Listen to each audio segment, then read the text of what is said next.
What's up, San Diego? This is San Diego sports. The wins, the losses, the moments that matter, and the opinions that come with them. Padres have clinched the playoffs in back-to-back seasons for the first time since 05 and 06. No hype, no filter. Just the truth about your teams, your city, and the people who care about it most. The reality is the expectations are higher now for this club than they were in 2019 and 2020 when the Padres hadn't made the playoffs that many times. He's been here. He knows this city. And now he's leading the conversation every single day. Live and local on 97.3 The Fan. This is fun. We're doing this for fun. This is fun. Have fun. Enjoy the fun with us having fun. Now, here's Braden Surprenant.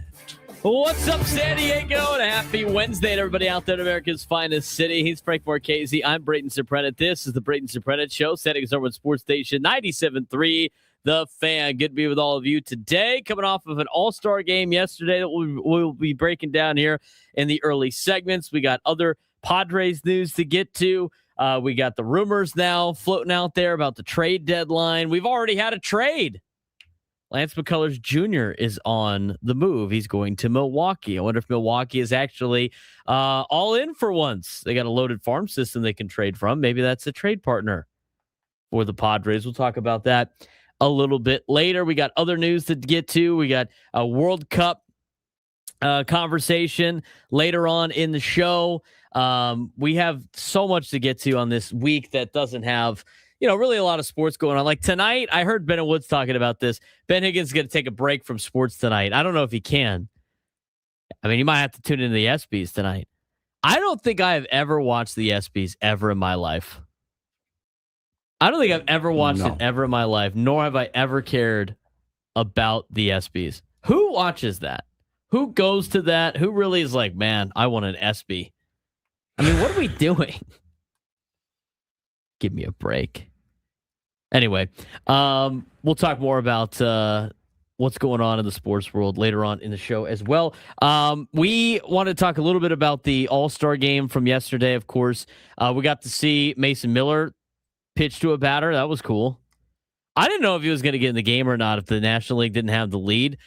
With the game not really mattering anymore, you're going to see late in the game some teams, or should I say some players, get like one batter and then get out and get the next guy in there so he can get some reps and at least say he pitched in the All-Star game. I think that's what they did with Mason Miller last night. I did see some people upset with Dave Roberts that they took Mason Miller out after facing one batter. You know what? That sounds like the best case scenario if you're a Padres fan. That, and especially with Johan Duran waiting in the wings, the hometown guy, you're going to get Duran in there. People were upset that Dave Roberts threw his own guy for 2 innings and then only threw Duran and Miller for a third of an inning. Who cares? You know what? Let Robleski just throw 29 pitches. Go for it. I mean, at this point, like if you're any Major League Baseball team, like isn't that like kind of what you're looking for? Let's just do this. Let's just have Robleski throw 2 innings. It's Dave's guy. He understands. They got a couple of days off. Mason Miller threw 4 pitches. All he needed to do. It's great. Didn't need to see Mason Miller for more than a third of an inning. It's fine. My grandmother texted me. She was all upset at Dave Roberts for taking Mason Miller out. I'm like, you know what? Who cares? Let Mason Miller get his one at bat. He didn't give up a home run. He didn't give up a knock. He threw 4 pitches, struck the batter out. We're done. We're good. We saw Padre in the All-Star game. Check the box. Let's move on. Let's start talking about the second half of the season. I think I know why. That would have been Robleski's start day, I think, yesterday. Is that what it was? He hasn't pitched since the 7th. Yeah. He threw 7 innings. He threw 7 innings against Colorado. So, yeah, they basically use this as a delayed start day for him. A little bullpen day. I think that's fair. I think that's fine. I mean, I don't. Dave Roberts taking out Mason Miller was doing the Padres a favor, not necessarily hurting the Padres or Mason Miller. It's better if he doesn't pitch a lot. I was not surprised, by the way, that Christopher Sanchez yesterday gave up 3 runs the first inning, because the whole time I'm sitting there going like, this team, or like this guy had the long scoreless streak going. He was like untouchable in the first half. There's no surprise that the American League All-Stars hit him around a little bit. That was not a big surprise to me. Not at all. When you look at the stat sheet. I am a little surprised about Dylan Cease. I mean, what a year Dylan Cease has had this year after 2 years here in San Diego where he was okay. I mean, he was good, but he wasn't great. I mean, everybody last year at this time wanted to DFA Dylan Cease. He starts for the American League in the All-Star game, goes 1 inning, 3 punch-outs on 25 pitches. I mean, he has had a great year. And that led into the All-Star game. Saw a lot of different former Padres out there when they were announcing the lineups, when they were announcing both teams. I was like, oh, that's a former Padre. That's a former Padre. That's a former Padre. I mean, if you just look at the American League pitching staff, Dylan Cease, former Padre. Michael Wacha, former Padre. Nick Martinez, former Padre. It does show that as much as people like to give AJ Preller crap for a lot of stuff, he does find a lot of good players. How about the Sandlot tribute last night? Did you see that? That was so cool. Yeah, that was great. That was so cool. I thought they did a pretty good job with the All-Star game all around. The intros were pretty fun. The beginning was cool. The Sandlot tribute, obviously, with this being America's 250th birthday, it was kind of cool to see them reenact the 4th of July scene from the Sandlot. Did you see the some of the comments on them signing the Declaration of Independence at the start of the player intros? I did not. I didn't see the comments. I mean, I did see him do that, though. Rob Manfred, with the heist of the century, getting all the players to sign on for a salary cap next year. You would have seen bloopers show up with the thing and rip it off. You guys actually all sold me your contracts. I thought the All-Star game was fine. It loses a little bit of juice when these guys are not, playing for anything, but it was still fun. You still get to see some cool moments. I mean, you got to see yesterday, David Rasmussen, who pitched at Oregon State, pitched to one of his college catchers and Adley Rutschman. In fact, sounded like Kevin Cash called the manager of the Blue Jays, like, hey, can you, if you bring in Rasmussen, can you let him throw to Rutschman? They had a little special moment on the mound. I mean, what do you think that conversation was like? It's like, look at us. We're pitching. We're the battery in the All-Star game for the American League. 2 kids that went, played on the same team at Oregon State. That had to be a cool moment for them and for the Oregon State Beavers baseball program. Yeah, that is awesome. To get a player on a stage like this is absolutely fantastic for sure. But then for them to pitch to each other, or to have Rasmussen pitch to Rutschman again, I thought that was pretty cool. There's a lot of cool moments in the All-Star game. You get to see these guys as human a little bit more than you normally do on a everyday basis. I mean, the overall game itself wasn't that great. I mean, you had 3 of the 4 runs scored in the first inning, and then zeros across the board. I mean, the National League had 3 hits. They didn't get a single runner to reach second base. They struck out 15 times. What was that we were saying about the dominant National League and how much better the National League's been playing than the American League this year? Yeah, well, you know what? They do that. It's just the All-Star game means nothing. It's not like that determines how good you are. That's why I think it's kind of dumb for the conversation that we've talked about of, if they got rid of interleague play, these guys be juiced up, ready to play the other league. No, they wouldn't. They wouldn't care. Also wouldn't mean anything. As much of a crapshoot baseball is in general, you cannot determine what league is better based on one game that is played. Where these guys don't play on the same teams. I mean, they're out there. Who knows what the effort level was? I mean, and don't blame the athletes there. I mean, they got to be ready for a second half of the season. They can't play they can't go. They got to be a little cautious. But I think instead of like the conversation, Frank, about how dominant the National League was at the beginning of the season to not showing it in the All-Star game, I think it shows how dominant the pitching has been in Major League Baseball. Because here's the other thing too. Those guys are not going up there with an approach to try to like win a baseball game offensively. They're seeing a brand new guy every inning, And those pitchers are juiced up a little bit extra because they know they only got to face maybe one batter, maybe one inning. They let it rip a little bit in the All-Star game. The velos are usually up. It makes it even harder to hit. But the American League got their 3 runs the first inning, and then it was a lot of strikeouts for both teams across the board. I mean, 15 strikeouts for the National League and didn't get a runner to second base. National League pitching struck out 12 also. Right. So, I mean, they were really going. And as far as 27 strikeouts. And as far as Mason Miller goes, 103, 101.9. Yeah, I feel like throwing another pitch, 102 way up and in, and then 101.7 for strike 3. I mean, that's just insane. You know, Christopher Sanchez might have, Dave Roberts mentioned that it might have been, too emotional for him out there pitching in front of his home crowd and just wasn't really sharp with his command.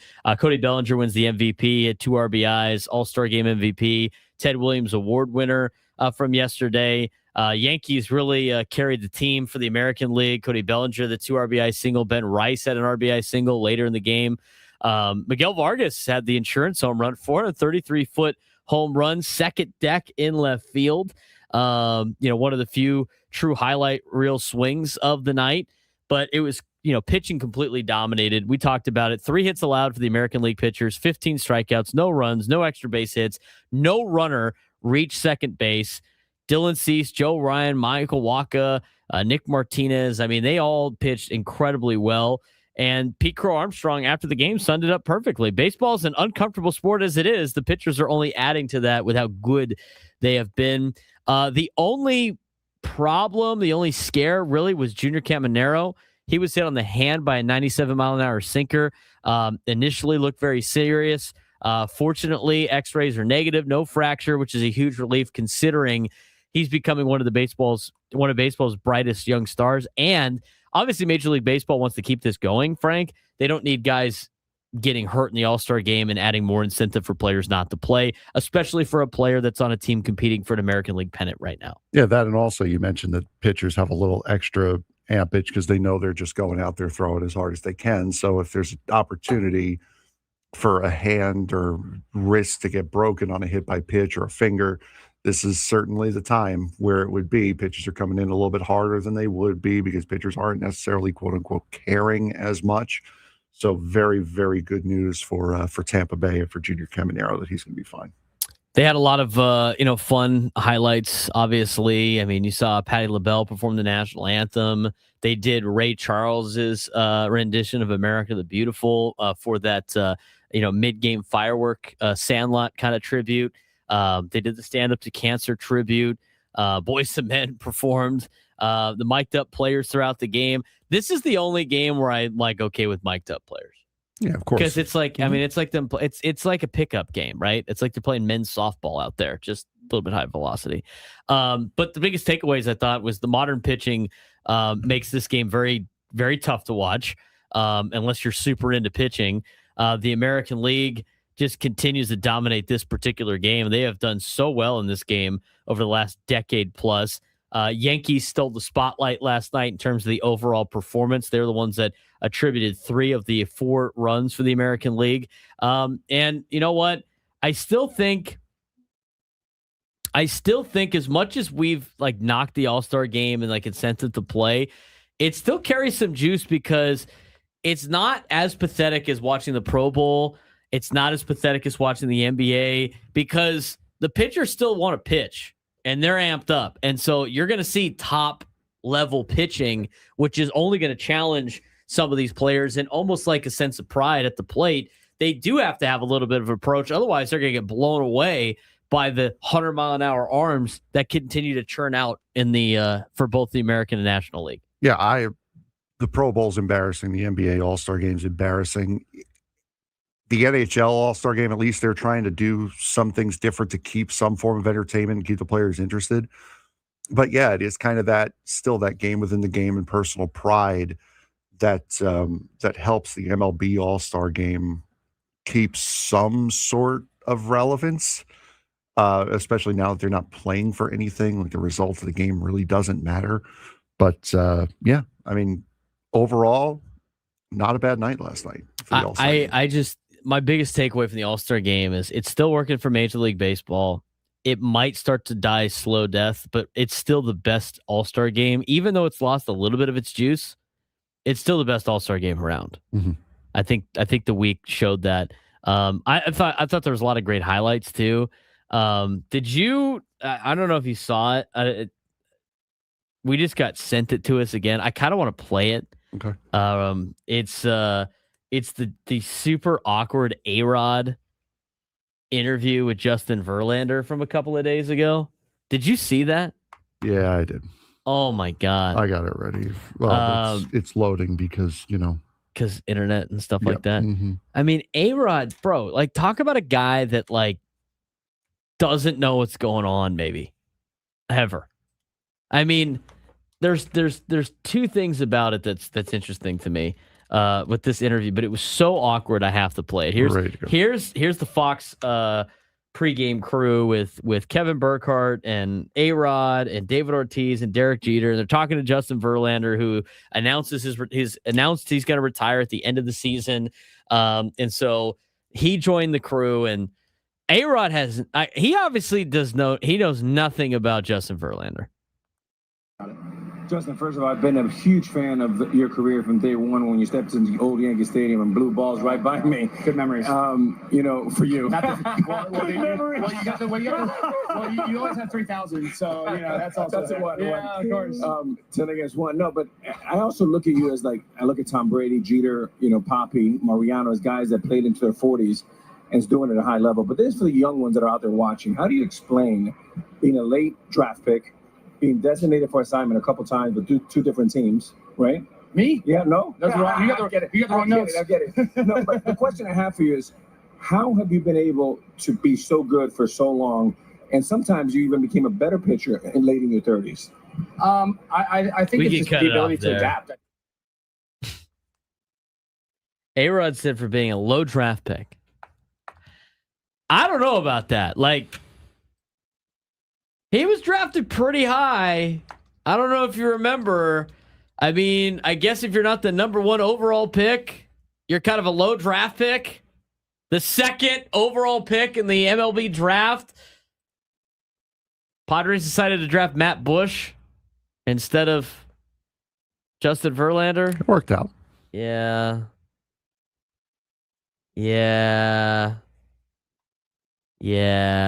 So that was already off. And then he said he got DFA'd twice by 2 different teams. Justin Verlander's never been DFA'd once. Big fan of his career, though. Huge fan of your career. Bro, what are we doing, A-Rod? I mean, just a simple... I mean, you face this guy. It's not like... It doesn't take a lot of effort to know what's going on with Justin Verlander. Low draft pick. I wonder who he thought he was talking to. Who is the player that was drafted very low, got DFA'd multiple times, it was an all-star that screwed up A-Rod's production notes? They have a guy in his ear that can talk. Like, no, that's not him. That's not it. Can we? Come on, A-Rod. Come on. I want to start a theory. Can we not? Ready for a theory? I think you'll like this theory. Okay. We both know somebody who's on the production crew there. Yeah, we both know this person that knows this guy. Maybe. Just maybe. You think he's telling him false information? No, he slipped a different piece of paper on there. Who knows? Did you do that? Was this your doing? I was here. Hey, you know what, Crumb? We'll stop talking about ketchup on your tacos if you flip the papers for A-Rod. So he sounds like a dope. And it's Frank just this I'm gonna get this ex-Yankee. That's you right now. That sounded kind of like you last night. Well, I told you. Guys, we had Frank got interviewed last night after his race. I told you. You got to hear what he said. I mean, no, I don't. We got to hear what he said. I don't want to play it. We got to get to the recap of what happened to Frank last night, because I got multiple texts from listeners and friends. I agree with Frank. I think there was some dirty racing last night. I told you, different side of me comes out when I'm on. When I'm dirty racing last night. We'll explain when we come back. Seattle Seahawks are about to become the most expensive NFL franchise sale in history. Paul Allen Estate has agreed to sell the team to a group led by the Kolsa family for $9.612 billion. That's billion with a B, a number that would crush the previous record for an NFL franchise. Kolsa is expected to become the first minority woman to ever have sole control of an NFL team, making this a historic ownership change both financially and culturally. Paul Allen's nearly 30-year run transformed Seattle into one of the NFL's strongest organizations, and now the question is whether the new ownership group can continue that winning tradition. NFL isn't just America's most popular sport. It's becoming one of the most valuable businesses in the world as the Seahawks sell for almost $10 billion, $9.6 billion. This is the definition of selling one on top, like selling high. It's exactly what the Seahawks do after winning a Super Bowl, but obviously a big sale for the franchise. And, you know, whether or not they win, I think is different because of the fact that this is not like baseball where spending money is going to lead to a championship.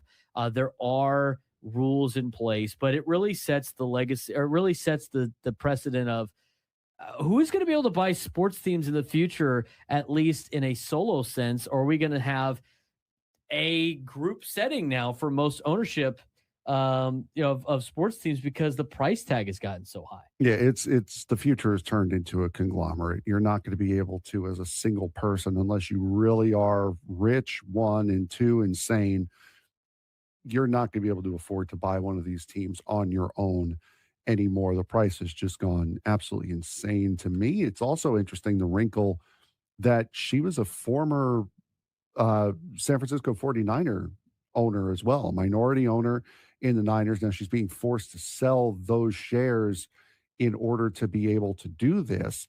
But, you know, to buy another team in the division, that's quite interesting as well. That is interesting, but it's almost to the point of like you want to be able to afford your own team. And you know what? It's like buying and selling stock, right? I mean, that's what you're doing. You're buying and selling shares of the franchise. And, you know, whatever her shares were initially to buy the Niners have probably gone up themselves in terms of the valuation of the franchise when she sold those and then put them into the Seahawks. And why wouldn't you do that if you had the ability and you had other means of a financial avenue to be a minority owner and turn yourself into a majority owner? I think that's what a lot of minority owners probably would like to do if they like to call the shots and want to run things a certain way. If they just want to collect the check of the, like, being an owner and having like the fun, like there's still a lot of perks without taking as much of a risk. She obviously wants the extra risk. Seahawks finally sell, again, close to $10 billion. But I mean, you look at the stages of this, of the NFL franchise values. Broncos sold for $4.65 billion. The Commanders sold for $6 billion. And now the Seahawks getting close to $10 billion. I mean, how high can NFL franchises values go? If the Jones family didn't want to own the Cowboys, I mean, that is probably a pretty penny to try to buy the Dallas Cowboys in this day and age. It's about 10 to 15 billion, I would have to assume, based off of what the Seahawks are going. So yeah, it is amazing. And especially with the value just of the NFL as a whole, that is only going to make these teams more and more expensive to buy as well. I look at this and you know, from a standpoint of being able to buy franchises. I just think it's probably going to be more. There's two things that can happen. One, it's going to be group effort, or two, you're just going to have the Steve Cohens of the world, or there's somebody that just is super into wanting to be an owner of a professional franchise. And I mean, there's going to be franchises going to be a lot easier to buy in sports. The NFL is going to be the hardest thing in the United States to buy if you're an owner. But I think that leads to, like, you know, there's not going to be these, and we talked about this before the Padres sale went through. There's not a lot of owners anymore that are mom and pop shop owners, if you will, where that is their sole income and they cut corner, or they do everything they need to do to try to, make that as profitable as possible, because if they don't make any money. That's the type of owner you want, the one that this is just kind of a toy. And so for Seattle, we'll see what happens with this. I don't think anything really changes, though, when it comes to the organizations, the NFL. Like when you have, at least in this day and age, I mean, with the salary cap and everything like that, unless You're getting a Spanos family to buy, which they would never be able to afford teams like this in this day and age. I mean, ownership groups aren't changing anything that crazy when it comes to money because everything's relatively the same with the salary cap.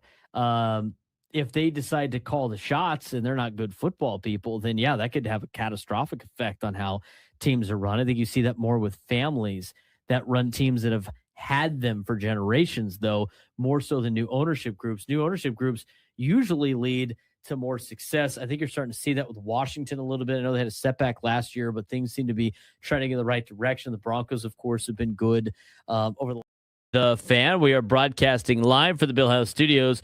We know how. All of our guests join us on the SDCCU Fan Hotline. It's not Big Bang Banking. It's better. Got a lot of guests planned for tomorrow. Tomorrow should be a fun show. Roundtable back tomorrow as well. Getting ready for second half of the season. Okay. You know, Wednesdays for Frank are a little bit different than most people. He's coming off of his Tuesday nights league night. He doesn't play softball. He doesn't. It's not a bowling league. He does an iRacing league where he has the Truck Series on Tuesdays and then the O'Reilly Series on Thursdays. Am I correct on that? You are. Okay. I didn't know how big of a production this was. Yeah. No, they get pretty good. There's some a play-by-play guy. Mm-hmm. There's I don't know. Is there an analyst too? Yeah. Mm-hmm. Yeah. Go Aztecs watched some of the race last night. Nikki P was watching some of the race. And you know what? Before we get to your post-game interview, I got to say, I thought there was some foul play in some of the race yesterday. I thought there was. I know you don't really want to, you might get fined if you speak too highly of it, but what happened in last night's race? Where'd you finish? Well, how was the race going? I know Bristol's not a place that you like racing at, no. But what was the update? It was fine, actually. The car felt really weird at the start, but then it normaled out and turned into normal old Bristol after that. Started in the back because I messed up my qualifying. Nice. And then rallied back to finish third. So avoided most of the mayhem and rallied back to finish third. Championship race next week. I am second place in points, 8 points back. Had a little bit of controversy, though. A little bit. You got hit in the back a little bit? I did. Yeah, twice. Mm-hmm. By two different cars. Now, one of them's a rival? Yep. The one who passed me at the end is the guy who's leading the points. Has he raced like this before? Were you expecting something like this? No. Part of the reason why I was annoyed. Plus, I mean, we had an incident earlier in the race as well. So the way you kind of run at Bristol, you can either run the bottom line, which is shorter way around, but a little bit slower when you come up off the corner, or you can run up high, which is where I was running, and you get a really good slingshot off the corner, and you build up that momentum to be able to go past on the outside. Well, I was trying to do that on him earlier, and then because it's internet and relies on other people's Wi-Fi's, a thing called netcode happened, which is basically where iRacing kind of predicts where your two cars are. Oh, based on internet going out? Yeah, based on internet connection. Yeah, so it's not like MLB The Show, right, where you're playing and there's like a little bit of a glitch and it's like, all right, well, that's a ball. Yeah. You're in the middle of like driving a car over 100 miles an hour and you're trying to keep it with, you can't have that thing glitch and have you go into the wall unfairly on a Wi-Fi issue. Yeah, exactly. So that's what happened.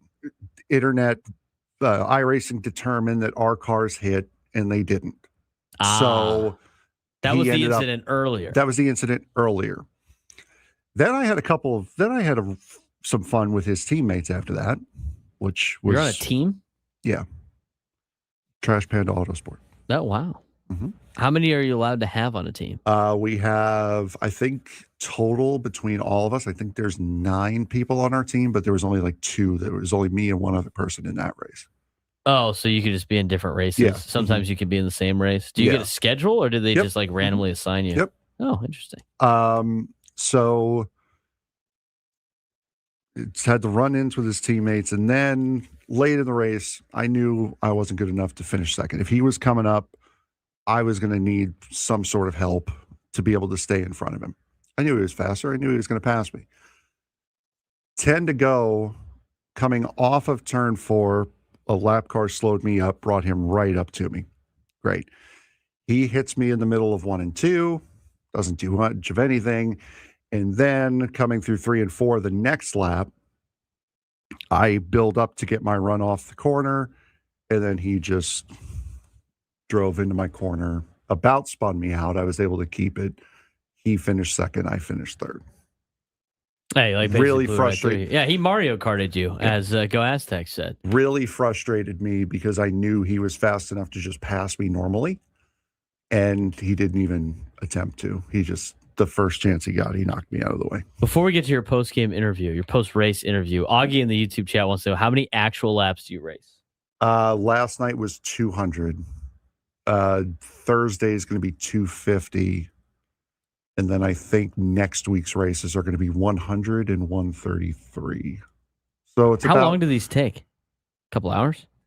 An hour and a half to 2 hours, yeah. Really? Normally. Wow. You have like a rig and stuff like that you built? I have a desk. You don't have like you don't have like the simulator type stuff, or you just use like your mouse and stuff? Adam, do we care to explain why I don't have a rig? Oh, here we go. So, guy blew basically right through you. Mm-hmm. Instead of racing clean. Frank was obviously upset. Very animated. Right. He had a very animated post-game interview, and here's what Frank had to say after the race. Stepped on me. Are you kidding? This guy was dancing on me. I mean, just look at this. Broken, gone, broken. Just pointing out everything on his car that's broken and gone. Stepped on me. Guy was dancing on me. I love that clip. It's so good. I didn't know they did post-race interviews. Do they interview everybody, or no, just the top three? Top three. Yeah, top 3 every week. That's awesome. Frank, I will say this. I did listen to Frank's actual post-game interview, and it was clean. And honestly, like, I didn't think you said anything bad. You said it. You spoke your mind. It could have been worse. It could have been a lot worse. It could have been worse. This is why I said I'm very, very different when it comes to. You could have been Ward Burton. I could have. After Dale Earnhardt Jr., 2002. Daytona. Or Bristol, Bristol NASCAR Cup.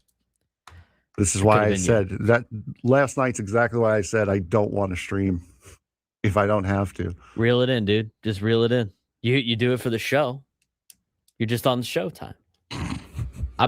You got fans now, dude. You want fans want to watch. I know. I saw that Go Aztecs watch. We know Nikki P watched. I think there's a handful of people in there supporting. I saw it too. Yes, I saw it too. Yeah. Trash Panda Auto Racing, Autosport. Just saying. 833-288-973, 833-288-973. So while Frank was iRacing and people were watching the All-Star game, I had some news yesterday about the Padres ownership sale. We had some of that news on the show yesterday, but there was some more information that came out during the All-Star game yesterday that affects the Padres and could affect their deadline. We'll get to that when we come back on the Braden Surprenant Show, San Diego Summer Sports Station, 97.3 The Fan. Ryan Blaney won one of NASCAR's wildest races of the season after the checkered flag flew at nearly 2 o'clock in the morning. Following a 3-hour rain delay in Atlanta, Blaney survived overtime and made a last corner pass to beat Carson Hocevar in a thrilling 3-wide finish. Bubba Wallace crossed the line second, but was penalized for driving below the double yellow, dropping all the way to 29th. Meanwhile, Justin Allgaier claimed his 6th O'Reilly Auto Parts Series win of the year to lock up the regular season championship. And Grant Effinger finally earned his first Truck Series road course victory at Lime Rock Park. Late night racing, overtime drama, controversy, and championship shakeups. Motorsports delivered another unforgettable weekend. But we start with Ryan Blaney, who won all 3 stages. His car was really dominant. He did get hit a little bit, like in the final stage, where he thought, oh, maybe it might lose a little bit of speed on the car. But he ended up dominating the entire race. He led 171 laps and locked in a pretty impressive victory, especially with the way last night's race finished. No, it was. It was a fantastic race. And Atlanta has changed quite a bit from what it was a couple of years ago, where it was just purely drafting. It was 3 wide constantly, couldn't really move. Now the track is starting to show a little bit of age. They've also upped the horsepower on these cars. If I'm NASCAR, I'm looking at that race last night and I'm saying I am never changing the aero package for this racetrack. It was fantastic. It was that perfect mix of drafting, slingshotting, timing your run the way Daytona and Talladega used to be back in the 80s, 90s, and 2000s. But you also had that Atlanta fall off that guys like me miss because the track is starting to age. It was an unbelievable race from start to finish. Action everywhere. The rain delay kind of dampened it a little bit, no pun intended. But when the race restarted back up with more than half it to go at the end, it was nothing but incredible racing from there on out. 30 lead changes, 7 cautions, 3-hour rain delay, finished after 1:45 in the morning. I mean, Ryan Blaney took a nap in between. Dale Earnhardt Jr. on the broadcast was like, I would have crushed 6 Red Bulls. I probably would have taken a nap. I think that probably does a little bit better for the athlete than just continuing to crush Red Bulls. But Toyota continues to dominate the Cup Series. I mean, 1 week earlier at Chicagoland, it was Chase Briscoe that gave Joe Gibbs Racing another victory. I mean, Ty Gibbs was leading a lot of the race, the laps there late in Atlanta yesterday as well. But Toyota continues to separate themselves from Chevy and Ford. And I know Blaney drives a Ford, but I mean, it's been tough for both Ford and Chevy. Toyota's got their model down for their race car right now, and it's across the board with Joe Gibbs Racing and 2311. I mean, the Toyota cars are doing extremely well. Yeah, Christopher Bell, I don't know if you heard this story on the broadcast or not, but Christopher Bell, they had to recast his wrist.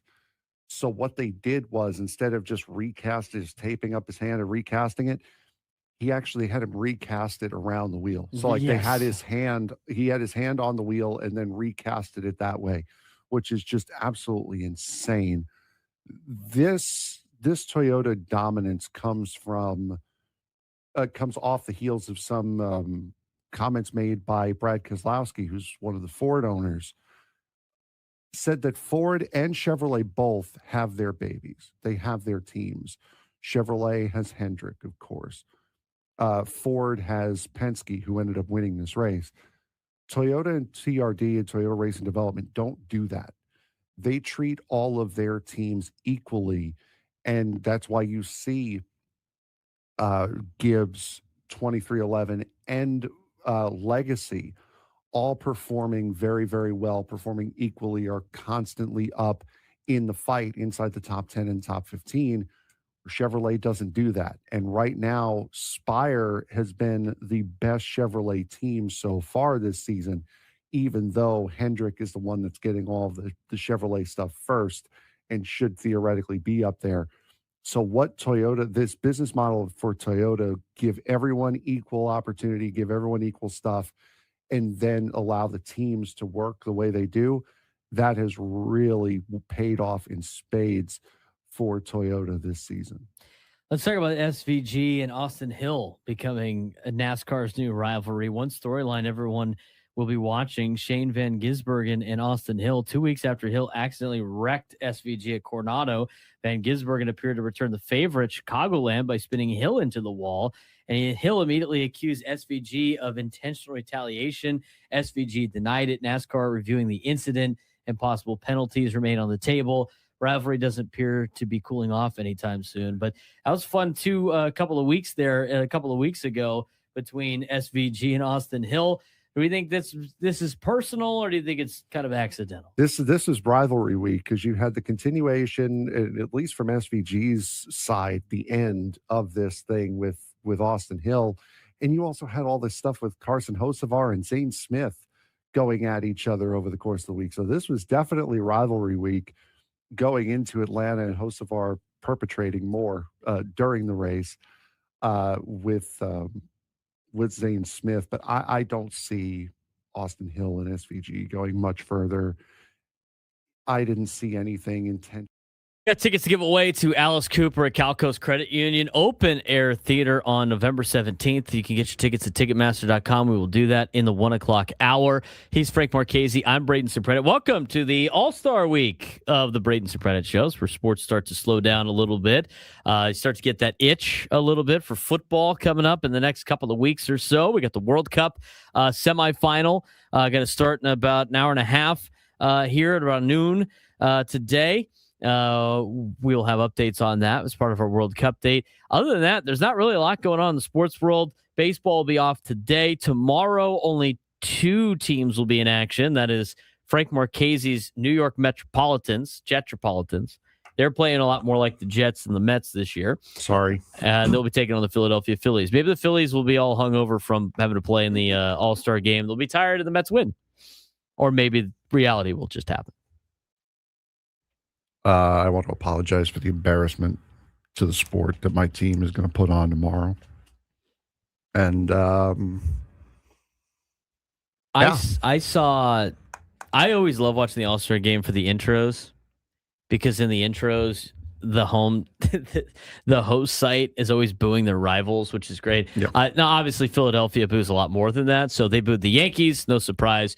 They booed the Mets. Philadelphia's booed Santa Claus before. They booed a kid at the home run derby who dropped the ball. I mean, that's just what they are. But in terms of the boos, they booed the Yankees, which I think everybody does. They booed the Braves, of course. They booed the Marlins a little bit, which I found interesting. They booed a little, not really the Nationals. It wasn't a lot. They're irrelevant. Yeah, but they're a lot better than they've been. They had 3 All-Stars or whatever it was. That's cool. And then then there was the Mets. Well, they booed Juan Soto. I don't know if that was just Juan Soto or the Mets or both. It's probably the double whammy right there. And they booed Jordan Walker because he beat one of their guys in the home run derby. I saw somebody complaining about that. Like, we should never have a All-Star game in Philadelphia anymore because they boo all these players. And I was like, is this your first All-Star game you ever watched? It's funny. Like, I would argue that Philadelphia shouldn't have anything ever. At all. I want you to put your biases at the door. No, it is what it is. It's just a given. The Dodgers got booed, of course. The Dodgers are going to consistently get booed. I think they booed the Yordan Alvarez too, because he was wearing an Astros uniform. I mean, because the Astros did so much to the Phillies. The Astros. Well, didn't they beat the Phillies in the World Series? No. Who beat him in the World Series that year? Maybe one year they did, but it wasn't the. No, it wasn't the cheating year, but that was 2022, was it not? Who beat the Phillies in the World Series? I'm pretty sure it was the Astros. Yeah, the Astros beat the Phillies. Yeah. Maybe they're still upset about Yordan Alvarez. Get over it. I agree. But and by the way, I Need Money said in the chat that the Nationals are more relevant than the Mets. I think not. I don't think so, because when the Mets are as entertainingly bad as they are, they're more relevant than a mediocre team. The 50th most embarrassing thing about this year's Mets is Bobby Bonilla Day. The 50th. That's still way more entertaining than anything the Nationals have done. And I don't think I'm lying there. No. So anyway, they also booed the Dodgers. That's what it was. It was a Dodgers fan all upset about it. It's like, bro, you understand that your team is going to be the one that's booed everywhere? There's 2 teams that are going to get booed everywhere. There used to be 3. I don't think as many people are that held up on the Astros anymore, especially since most of those players on different teams now. It's been so long ago. They have won a World Series after that. But it's the Yankees and the Dodgers always get booed, and then the division rivals. I will say this. I thought it was funny they booed Jordan Walker. I mean, because he beat their guy in the home run derby. But I liked when the Padres got booed at Dodger Stadium or maybe some other right. It means we've made it. It means we've made it. So I don't mind. That's more or less what he said too. Is they don't boo nobodies. They don't boo nobodies, man. There's a reason why they're booing you. Okay, we talked about the Padres ownership conversation yesterday. and immediately people are freaking out, thinking it's like a conspiracy against the Padres to make sure that their owners are not approved and all this other stuff. It's like, okay, if you want to think like that, fine. But this is something that takes a long time. And obviously, with front office sports, who really broke the news that Jose Feliciano and Kwanzaa Jones were going to buy the Padres, Padres really didn't have a choice in the matter. They kind of had to announce that those were the owners of the team. So the Padres announced the owners of the team a little bit earlier than most teams have done, although the information was out there.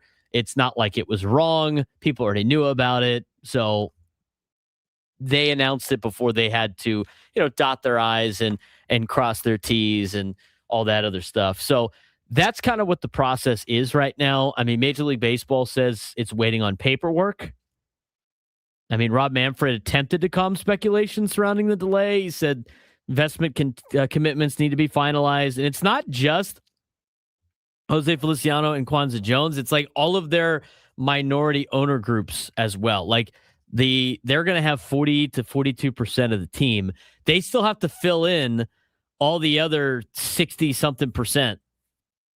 And that all needs to be accounted for. Yes, there's going to be some owners that were part of the last ownership group. Yes, there's going to be some members of the Seidler family that are still going to own some of the San Diego Padres. They had to, they have to go get some more, minority owners in there to maybe buy some stock in the team, if you will, but they have to account for the whole 100% pie, which is obviously paperwork, documentation, all that stuff.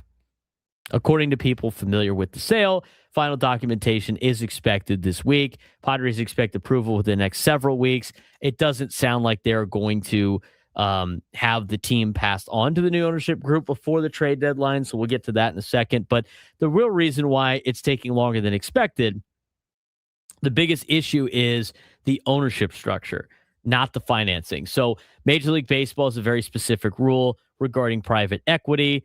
A lot of teams now are owned by private equity holders, and private equity ownership cannot exceed 30% of a franchise, which creates complications because Jose Feliciano founded Clear Lake Capital, which is private equity. Feliciano and Jones are expected, though, to personally own roughly 40 to 42%. So a stake away from the private equity group, but other minority investors are still being finalized, and other minority investors could be using, private equity. There could be private equity accounts in there as well. So that all needs to be hashed out. Essentially, Major League Baseball wants every dollar and every ownership percentage accounted for before approving the sale, which to me, Frank, makes a lot of sense. That doesn't just happen in like 3 days. No, it doesn't, especially when the ownership, it's a conglomerate. It's a big group. There's people that get things later than other people. As you learn, going to major events, one person tells you one thing, another person tells you something else because the memo didn't get passed along to everybody. So it just kind of is what it is right now. It sounds like that the vote's going to happen after the trade deadline. So that's going to be interesting how the Padres now handle the trade deadline as far as being able to take on money and what AJ Preller's limitations are. But other than that, I mean, we said yesterday that the Padres kind of did everything out of order with this as far as how they announced it, when they announced it, and how early in the ownership transition process that everything was announced. But it's everything on the timeline is moving as it should. Nothing is really delayed. It was just kind of done out of order, which happens. Just as somebody that has like gone through the process of trying to buy a house, and like the amount of stuff you need to buy a house, which is like, let's just say less than $1 million. I would imagine buying a $3.9 billion franchise requires a lot of paperwork, a lot of proof of funds, that's a lot of information that, people have access to, but it takes time to pull these things. You got to talk to accountants. You got to talk to, there's a lot that goes into this. Especially after Dean Spano, or not, I don't think it was Dean, but there was a Spano stole the Islanders in the mid 90s. Nice. You haven't seen that ESPN 30 for 30? I don't watch a lot of 30 for 30s, but there was a guy who the Islanders were up for sale. He defrauded like any bank that would give him a loan to try to buy this team, live the high life, and then just never made the payments. And then all of this stuff came out about how he defrauded banks in Dallas and this, that, and the other, and the original owners ended up getting the team back before selling it to Charles Wong, I think, is who ended up buying it after that. But yeah, after Spano stole the Islanders is when a lot of the really rigorous checks and balances on new ownership started to really take place all throughout sports. So Jose Feliciano and Kwanzaa Jones will combine and own 40 to 42% of the team. The remaining ownership will be existing minority owners. There'll be some of the existing owners, new minority investors, possible private equity participants within league rules, but everything must fit MLB's ownership regulations. The other thing that came out in this article by Dennis Lin was the fact that a couple of new names have popped up. Former Lakers executives Joey Buss and Jesse Buss could become minority Padre owners. They're the sons of the Buss family, who used to own the Lakers, recently dismissed by the Lakers after Mark Walter, who's part of the Dodgers ownership group, purchased the Lakers, and they're looking to invest elsewhere. So it would create another notable Southern California ownership connection. But that's like, I know like Jeannie Buss had a problem like that she's the one that kind of hosed her brothers in this particular sense, but there's a lot of interesting connection between the Padres and the Dodgers on this sale. The situation with Chelsea and the rumor that maybe Jose Feliciano does not agree with the Dodger ownership group that owns Chelsea, mixed with the Buss sons now. And I don't know, who knows if it's like that. Maybe they're just looking to buy something. But I just find the Buss brothers, who the Dodgers buy the Lakers, and they're the first two that get axed out of the Lakers, and now they want to buy part of the Padres. I mean, it's interesting. I wouldn't read anything into that. I think it's Feliciano was the money at Chelsea.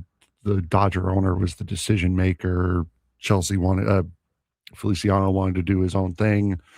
And then I can see why it would make business sense when a new owner comes in. You kind of axe much of the old regime to kind of set yourself and set your way of doing things up. So I wouldn't read too much. There's a lot of connections there, Frank. Just no, saying. there are connections. There are definitely connections there. You can't deny that, but I don't think it's anything worth looking into. I can hear the conspiracy starting now. Yes, you are doing a very good job of starting. I'm setting it up for the Scraby show, whatever that is. Is that today? Are they doing that today? I don't know. I never know the alternate programming that they always put on. But you know what? It adds to the rivalry. But it's not a rivalry. According to them, apparently. Trade deadline won't change, they said. So you asked the question of like, how does this affect the trade deadline? The biggest baseball takeaway out of this was, despite the sale not being approved, John Seidler said business as usual. I don't know what that means exactly. Are we talking like Peter Seidler, business as usual, where they're just spending a touch of money? Or are they like business as usual in terms of like what they've done the last couple of years? I mean, they make it sound like AJ Preller can pursue trades and payroll flexibility still exists. Ownership transition won't freeze baseball operations, but industry sources believe the pending ownership group has already been communicating with the Padres executives about potential payroll additions, which is encouraging signs for Padres fans, hoping they buy at the deadline. Maybe they'll have more payroll to deal with. So originally they were expecting a vote in June. Then it went to mid-July. Now likely after the August 3rd trade deadline. Is it bad news? Not really. Both sides disagree slightly on why the delay exists. Major League Baseball says it's documentation that still needs to be completed from the new Padre buyers.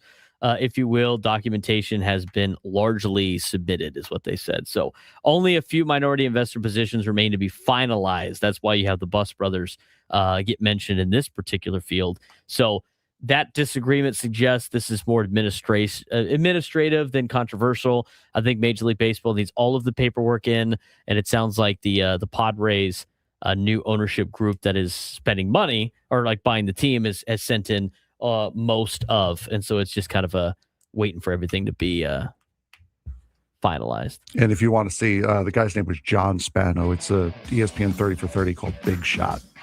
Not related to the Spanos. No, that's Spanos. This is Spano. John Spano. Seems to be kind of the same type of rep here. Sounds like. No, this was just straight up bank fraud. When we come back, as we start the second hour, we'll talk more about the other side of the All-Star break, and that is the labor negotiations. That was a spotlight to talk about.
Broadcasting live for the Bill House Studios. We know how. He's Frank Marchese. I'm Braden Surprenant. This is the Braden Surprenant Show. San Diego's number one sports station, 97.3.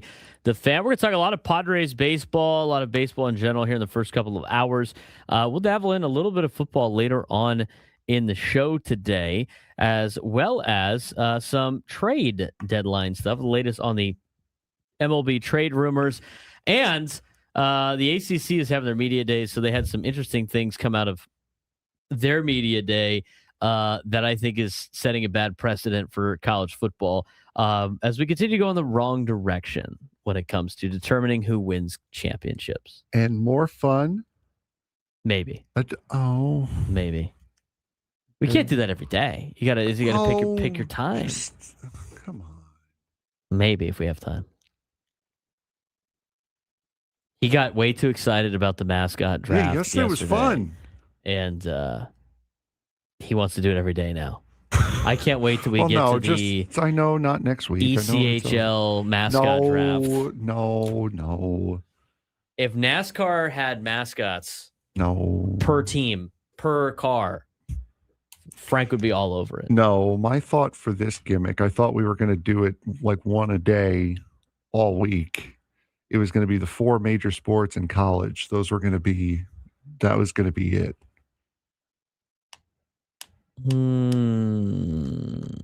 Maybe. We got to see who would have won the team. Nicky P texted me and he said he's got my team. He had my team by 2 runs last night. Okay. Two runs. Wow, that's a big spread. No, we got to have AI figure out who would win. We'll just keep doing it until my team wins on the AI breakdown. The problem with that, though, Gonzo, if you put it in Gonzo in the YouTube chat, if you put a prompt into AI, you could finagle it to have one team be better. But we'll see. We'll see what AI comes up with on our mascot draft that we did yesterday. Let's talk about this. I know everybody loves this. This is what you get for All-Star break week. But with everybody in baseball being here at the same time, right?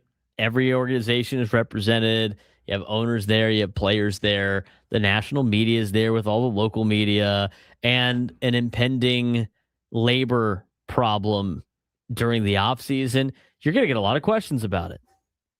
We saw a lot of hostile questions about it, Frank, did we not, with the labor battles? We did.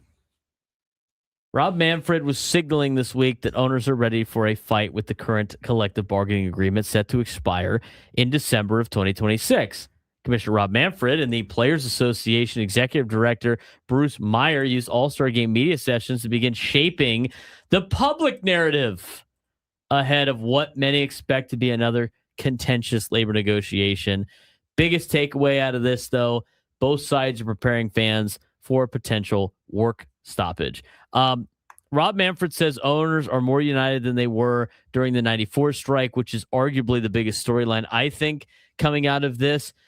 He claimed that today's ownership group is more unified than the group that ultimately abandoned its push for a salary cap during the devastating 94-95 strike. The 94 strike lasted 232 days, and it canceled the World Series, cost Tony Gwynn an opportunity to hit 400 that year. Owners eventually gave up on the impending salary cap, but now Manfred is essentially saying that won't happen this time. This is a warning that ownership may be willing to endure another lengthy lockout if necessary. The owners believe that they're negotiating from a position of strength. And Frank, as we talk about this, I think they are. I mean, I honestly think they are more united than they've been. I think they are more united than they were in the 90s. And I think they do come from a position of strength because with the amount of money these owners have, they can outlast more of these players. And there's a lot of them that can't afford to miss a lengthy portion of the season. The top 1% can, but that doesn't mean the majority of the players in the Players Association can. I don't see again how the owners of this, the players can really stand on this leg much longer, especially when you see what the public support is. I understand why they're freaking out about this, But when the owners are in the position that they're in, the league is in the position that it's in, and fans are leaning the way they are, I don't see how they're going to get as much support as they think they're going to get when it comes down to it. And if one side is going to blink, I think it's going to be the players this time around, because they are going to be seen as the ones to be blamed if there is a prolonged lockout this time instead of the owners like it was last time. And last time, again, in 94, we went through like what players are making at that time. I mean, that was relatively around what a lot of middle class people were making, right? It's not like this. You had a connection with these guys. They were in your neighborhood. They were, they lived in your communities. They, it was a little bit of a different time back then, where now it's hard to relate to the common man when these players make a ton of money. That is just they live in a different world than a lot of people do now. It's harder to relate to, and it's gotten to the point where there's a lot of people who go like, wow, these billionaires don't need extra money, that's kind of gross.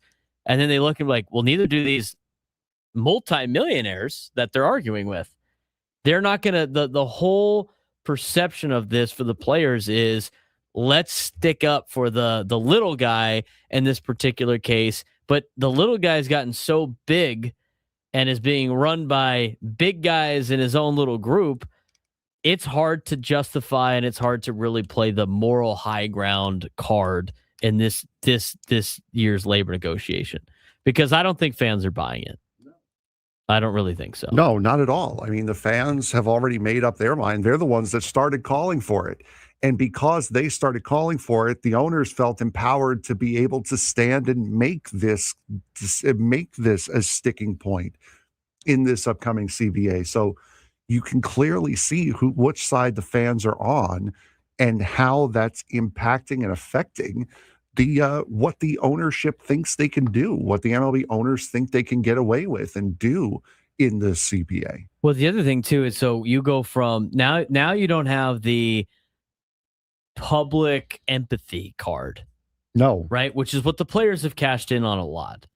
And so when you don't have the public empathy card, which I don't think they will get, I don't think, and honestly, to be honest, to be honest with you, I don't think anybody really in labor negotiations from here on out, Frank, for any sports league, and that could potentially be college, I don't think anybody's getting the empathy card anymore. No. I don't. So if it's not the empathy card, what the fans are going to do is they're going to go, okay, what's better for the product of baseball that I want to watch? Mm-hmm. And right now the owners have it, because I think a lot of people are sick and tired of the Dodgers winning every single year.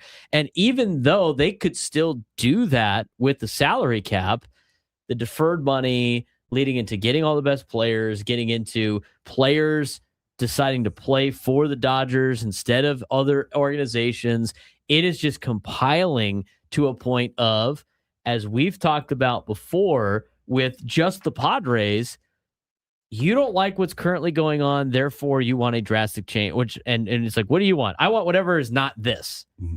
Is kind of like the narrative we've gotten from Padres fans when it comes to the trade deadline and what the team should be like, because it's not working in terms of their overall record this year at 48-48. Same thing applies here. I don't like the way that this league operates. I don't like the fact that if you have more money, it buys you out of problems, and it's a massive advantage in the sport. I want to make that more of an even playing field. Oh, by the way, every other league has this. This is why the public perception is swinging more towards the owners than it is the players. And as I've mentioned before, I don't care. I don't care how much money people make. I don't. You're in this world that we live in the United States, you can make as much money as you want. That's just the way that we are set up. You could go out if you want to take a risk and you want to do everything yourself, and you want to, you have the opportunity to do that, and you'll get paid what somebody's willing to pay you. Same thing with a lot of things. And so from that perspective, I don't care. The players can make billions. They can make the minimum salary $1 billion for every player. I don't care. It doesn't affect my life. I don't get envious of baseball players who make a ton of money. They're in an industry that is very popular. It gets a lot of money. They get paid a lot of money. That's fine. Same thing with the owners. It's all businesses. What I care about is I want to watch the best product of baseball I possibly can as somebody that's a baseball fan, and a salary cap to me is pushing it in the direction that I want to watch. And so therefore, that's the side I'm kind of on right now. And I think that's the side of a lot of fans in baseball of they don't want to see the game go away. They're starting to get some momentum, and they're tired of seeing the Dodgers buy all the best players in the league. And so I think a lot of fans do want a salary cap, which is once again the elephant in the room.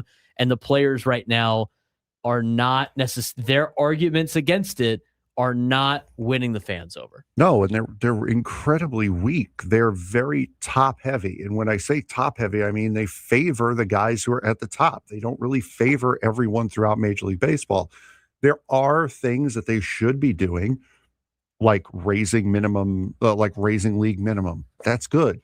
We don't mind the changes to the arbitration stuff, like knocking arbitration down a year or getting out of arbitration when you hit age 30. We're definitely for like the middle class to poorer class of the players themselves. 100%.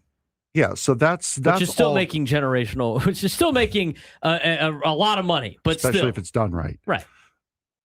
Our biggest thing right now is, as it says on the bottom line, we know that there are still going to be dynasties and there are still going to be bottom dwellers. We know the Rockies are still going to be the Rockies. We know the Dodgers are still going to be the Dodgers, but we want it to be because they're smart with how they spend what limited money they can, instead of just having that monetary advantage, and also being able to spread stars out throughout the league. So this way, most of the league is going to be able to have that big major star player come up, and also have these young stars that you develop be able to stay. Because we know Paul Skeens, Bubba Chandler, what's the other guy's name that's coming out of Pittsburgh? Connor Griffin or something like that? No, the other pitcher. Oh, I don't remember.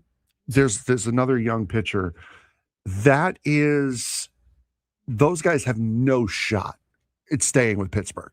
No shot. Once their arbitration runs out, they're gone because they're going to be taking as much money. With a salary cap system and being able to cap how much money other teams are going to be able to spend, it does make it more likely that players will stay with their teams that they start out with, especially if you give them incentive to. Yeah. Seth Hernandez, thank you. Manfred stopped, short of saying we're demanding a salary cap, but he came closer than he ever has to it. And his argument is just because players oppose it doesn't mean owners shouldn't pursue it. I think that's a tactic too for the Players Association. Just try to eliminate something from negotiating, thinking that they're not going to pursue it, and see how, see if you could just run them off that way, which has worked in the past. I don't think it's going to work this year. His message has been the game changes, economics change, negotiations change. Don't assume a salary cap is impossible forever. I'm in the belief of that as well. The other thing he said is, now this is where I disagree with the ownership side of things. It's like Manfred is trying to, he's trying to say this, like doing a salary cap is just us listening to the fans. Let's not pretend like it's not going to save you money, because when you talk about franchise valuations, you know what's good about franchise valuations? Having a set figure of expenses. Because when you have this open-ended expenses of contracts of, we don't know how much it's going to be, we don't know how much it's going to be in the future, we don't know how much our expenses are, it's hard to value a franchise. You want higher franchise values for your owners because that's the main goal. You have to set a number of what your expenses are. And you can't do that if you have an open salary cap, a non-salary cap league. That's why all these other leagues are getting better with the franchise valuations. That's what Major League Baseball is actually going for. It just happens to benefit what fans have been asking for. And so there they get to play that hand. But the reality is, don't try to tell me that this is strictly about what's good for the fans. I'm not buying that either. No, the owners have wanted this for years. They've wanted this since 94. They just never had, even before 94, they wanted this. But now that they have the public backing of the fans. Now they feel emboldened to be able to go out and do this again and go out and fight for it. And the fact the fans came around to it, it is beneficial. It is a beneficial card that the ownership has to play. And that's something that's going to carry a lot of weight, especially against the MLBPA, the longer and longer these negotiations go on, because it's not going to be seen as greedy owners trying to corral as much money as they possibly can, which they are trying to do. It's going to be viewed as greedy players trying to get as much money as they possibly can. The Players Association pushed back and said how much, the misleading is from Rob Manfred and the ownership side of things. And Bruce Meyer, the head of the Players Association, said fans aren't demanding a salary cap. Owners are trying to convince fans they need one. I disagree with that. Yeah. I think the fans are, unless you're a fan of the Yankees and the Dodgers, most fans are like, we need a cap like everybody else. Like every other league, we need a cap. I think that's, I don't think it's the owners trying to convince the fans they need one. And I disagree with the union believing Major League Baseball is creating a problem that doesn't actually exist. This is a problem that does exist. Yeah. No, it absolutely There is a competitive balance problem, and that is the central argument of these labor negotiations, but that's the central argument for the fans. Major League Baseball's ownership side is using that to try to get what they actually want. And you know what? I don't really care. I don't really care if they make more money. I don't. I've already said that before. I don't care if either side makes more money. I want to see an even playing field in terms of the rules for the game. And if this is what needs to happen to make that happen, sounds good. I don't really care if billionaires make more money. It doesn't offend me. It doesn't affect my life. I don't understand that side of thing. But like the sport is financially uneven. Small markets can't realistically compete. Even I'm going to throw the Padres in there. The Padres have spent a ton of money, right? They've spent a ton of money. It hasn't really worked out in terms of like where they're at. But here's the other thing too. They're like overspending their means in terms of like they ran into debt and they have all these other expenses. But on the other side of, they've spent to the point where they can't buy their way out of problems like the big markets can. So when a small market team tries to compete like the big boys, Frank, they put themselves in this relatively luxury tax hell where not only do they lose draft picks because of their spending, not only have to pay all this money in taxes, but everything's kind of set against small market teams acting like a big market. So even if all these other organizations followed what the Padres are doing, they wouldn't be able to sustain it for a long period of time. And that's where the problem lies. And that's why this needs to change. The Royals still haven't recovered from their run in the mid-2010s. They're still trying to financially recover from that little run. It's unbelievable. It is. I mean, I just this is what needs to happen to make it, I think, more competitive. And the other thing too, it's every other league does it. It's not like they're asking something that has never been done before and it's terrible. And they're giving out like, I know some of the max contracts that are on there, I guess, would hamper you a little bit. But the reality of the situation is as much as the owners are using this to make more money, the players are using the counter argument of this to be like, I want to make as much money as possible and live wherever I want and be surrounded by talent, which doesn't work in the sports world, Frank. It doesn't work in the sports world. Nope. You're seeing that right now in college athletics. No, it's unbelievable. It really is. 833-288-0973, 833-288-0973. We got a lot of guys on hold that want to join the show. We'll get to those phone calls when we come back on the Braden Surprenant Show. San Diego Urban Sports Station 97 through the Fan.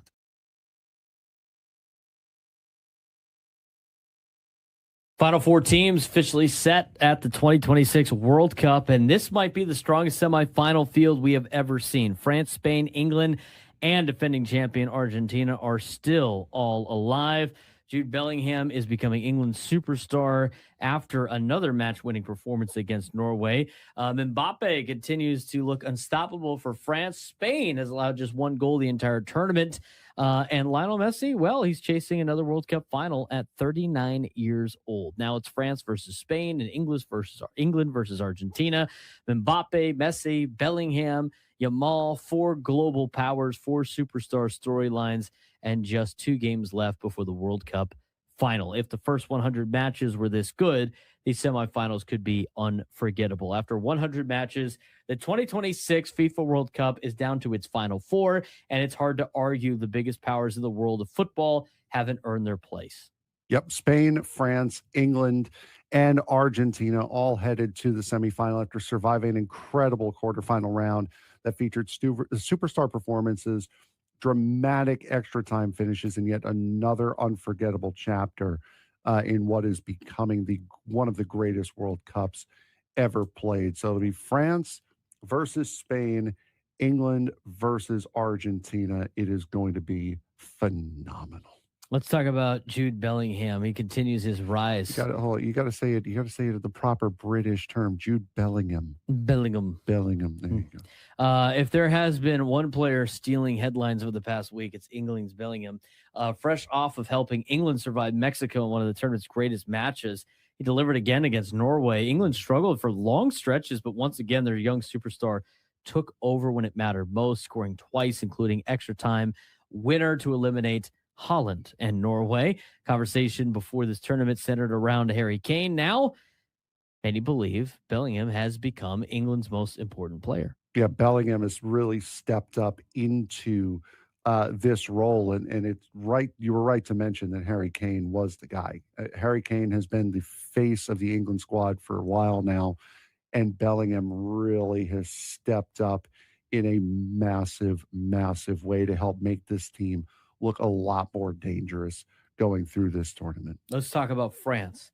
France still looks like the team to beat in the tournament. If there's one team that has looked consistently dominant from start to finish, it has been France. Mbappe has been on fire, as well as Deschamps. I mean, their squad has been clinical on both sides of the field. Mbappe continues adding to its incredible tournament. But what makes France so dangerous is that opponents can't focus on just one player. They have a lot of different weapons on that team. No, they do. And Mbappe has been fantastic. Didier Deschamps has been incredible as well. You also have the scoring prowess of Dembele as well, has really helped this French team out. And of the 3 remaining teams, of the 4 remaining teams, France is really the only one that hasn't had a scare.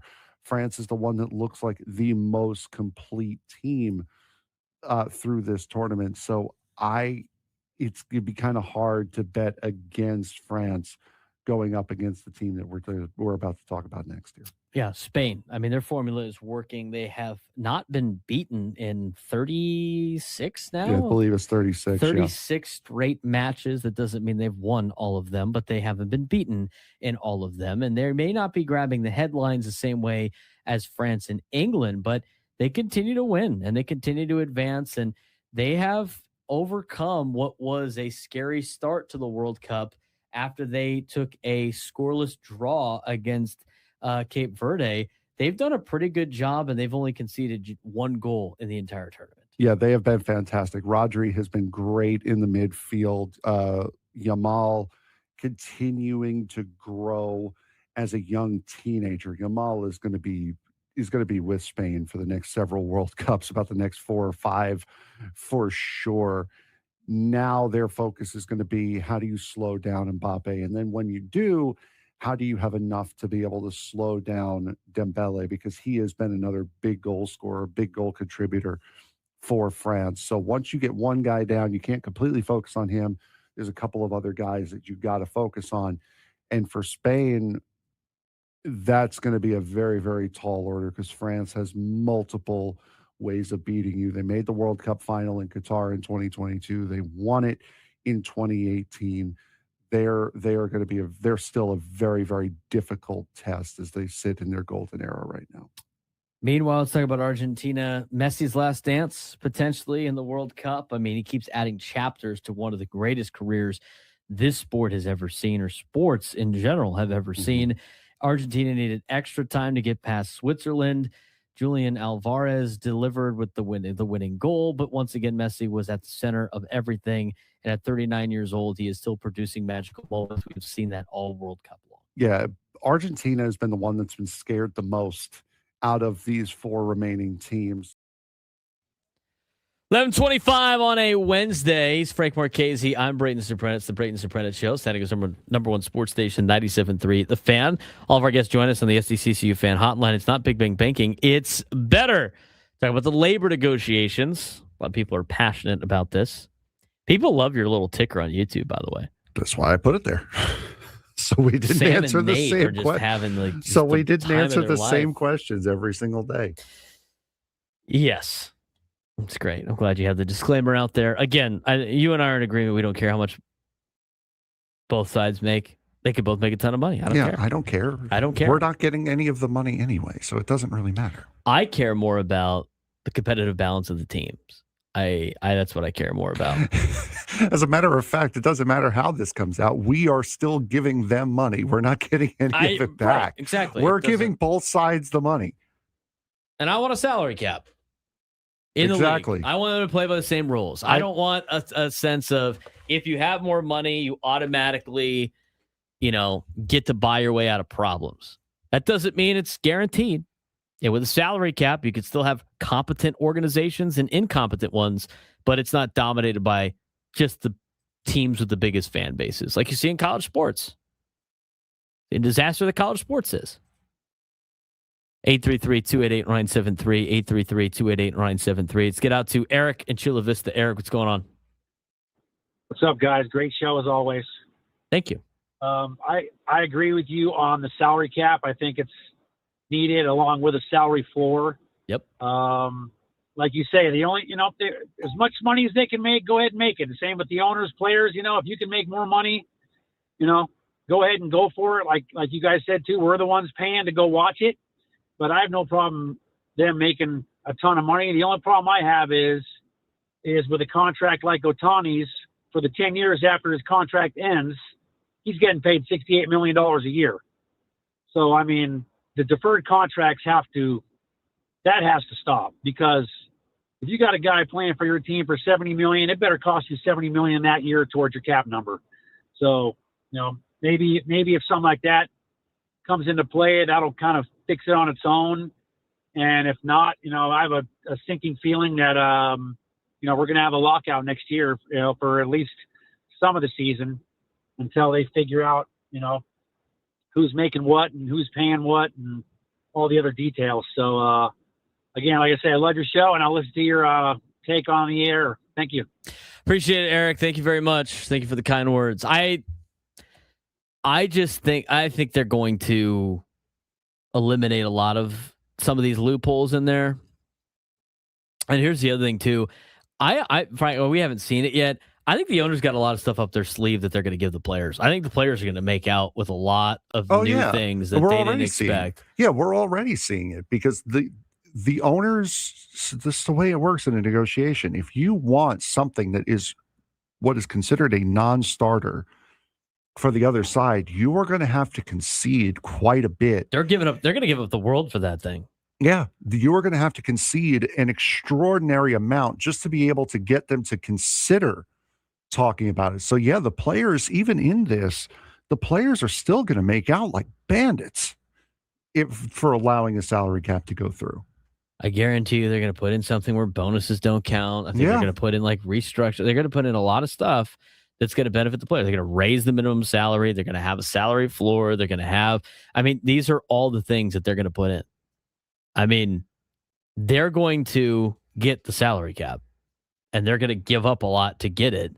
And all they really care about is the future franchise values, which are automatically going to go up because of the fact that you have expenses on the book with the player salaries.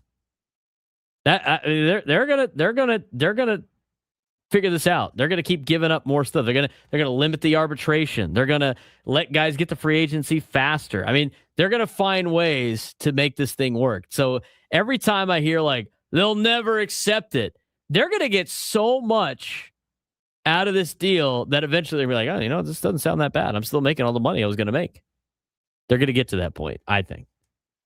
Let's get out to Steve in Carlsbad. Steve, what's going on, man? Hey, Braden. Excuse me, I thought I'd be waiting a little longer. Anyway, love the show. You guys really bring it. And I've been listening to talk radio in San Diego forever. Really bring it. The salary thing, they have to have a salary cap. It's not going to work. It ruins the competitive balance of the whole thing. When the richest team can win every year, it just isn't right. It's going to kill the goose. The golden goose that lays the golden egg. Everybody's just going to lose interest if their team over the years doesn't have a chance. And that's, so I basically agree with you guys wholeheartedly. And I appreciate the kind words, Steve. I appreciate your input as well. Appreciate your phone call. 833-288-0973, 833-288-0973. Steve brings up a good point. I mean, why do you watch sports? Now that's a loaded question, but you watch sports to watch your favorite, right? Like you want to, you follow a team. You want to win, and you want to you watch them try to win, right? That's the whole conversation I had about why I don't root for the Chargers anymore, because it came to the ultimate goal of winning a Super Bowl. Would that make me happy or upset? And I said, it probably would make me feel upset if the Chargers ever won a Super Bowl, not in San Diego, especially the way they probably disrespect San Diego the entire time. And so that was the real final straw for me, is like, if I don't even want my team to win the Super Bowl, why would I even watch? What's the point? And so I think that also applies here of, if you know your team's never going to win, what is the point of watching? And there's going to be a lot of people that go like, why am I watching this? It's in the middle of the summer. I got all this other stuff I can do, especially here in Southern California. I can go to the beach. I don't have to worry about this anymore. Why am I going to watch? There's going to be people that decide that. And people, I think, are already deciding that, especially with how expensive it is to be involved in this. And it's just, people eventually are going to stop watching. And that's, if that's the case, guess what side gets hurt the most? Both of them. That's the other game they're playing. 833-288-0973, 833-288-0973. We will continue with your phone calls when we come back. Got to take a quick break. Talk about the labor negotiation news that has come out this week at the All-Star game when we return. Ben and Woods on the Fan. Join us every morning for All-Star Week. We'll have special guests, a lot of fun, and no chance that your favorite baseball team is going to lose. Listen to Ben and Woods weekdays from 6 to 10 on 97.3 The Fan. We've all been there. You pop into the shop for 5 minutes and all of a sudden you've forgotten where you parked. Car. Unfortunately, that lost feeling is what it's like trying to manage your policy with other insurers. Here, car. Come out wherever you are. Please. With Geico, you can use the app to easily manage all your policies in one place. Did this parking lot have a waterfall? I think you've wandered too far, mate. It feels good to find what you're looking for. It feels good to Geico. If you're still using a sportsbook to bet on the soccer tournament, you're getting robbed. Delete that app and join the millions using Polymarket. Polymarket is a prediction market, not a sportsbook. Trade against other fans, not the house. Polymarket, your go-to prediction market for soccer's biggest stage. Available in all 50 states. Download the Polymarket app. Use promo code BLAZE to unlock $50 free for your first trade. That's promo code BLAZE. Trading not available in all jurisdictions. Check local regulations before trading. Restrictions and eligibility apply. In 2026, Bay Alarm celebrates 80 years of security. With burglar and fire alarm systems, 24/7 in-house monitoring, and local service, our promise to San Diego remains the same. We got you. Learn more at bayalarm.com. Being offered a puny settlement? Don't cash that check. It's a joke. You got messed up. Instead, click iaccidentlawyer.com to see big wins. 800-920-08 one. Results vary per facts. No guarantee. Corey Higgins for iAccidentLawyer.com. 1000 Newport Center, Newport. Are you considering GLP-1 injections for weight loss? Before you start, ask yourself this. Are you prepared to spend $3,000 to $5,000 per year and stay on the medication long-term to maintain the results? Many prescription weight loss injections require weekly shots. And when the medication is stopped, weight regain is common. Here's something most people don't realize. A significant portion of the weight loss can come from muscle, which can slow your metabolism and make keeping the weight off even harder. At SD Fat Loss, they take a different approach. Their doctor-developed program helps men and women lose 20 to 40 pounds in just 60 days, safely and naturally. No injections, no synthetic hormones, no long-term dependence. Instead, they use real food to reset your metabolism, control hunger and cravings naturally, and help your body burn fat, not muscle. Right now, you can schedule a free 15-minute phone consultation to see if the program is right for you. Go to sdfatloss.com. Results may vary. This is the story of the one who keeps multiple buildings running smoothly day after day. Plumbing that flows, HVAC that hums, cleaning supplies that keep surfaces sparkling. That's why she counts on Grainger. With easy reordering online and 24/7 support, Grainger helps her keep the products she needs on hand. So shelves stay stocked and buildings stay ready. Call 1-800-GRAINGER, click Grainger.com, or just stop by. Grainger, for the ones who get it done. Here's a World Soccer Championship Team Spotlight, brought to you by the first ever Infinity QX65 and by Lowe's. Members get more at Lowe's. Argentina entered 2026 carrying the confidence of its 2022 triumph and has continued to demonstrate its winning pedigree. With disciplined defending, creative midfield play, and dangerous attacks from every angle, the Ava Celeste remains one of the tournament's biggest threats.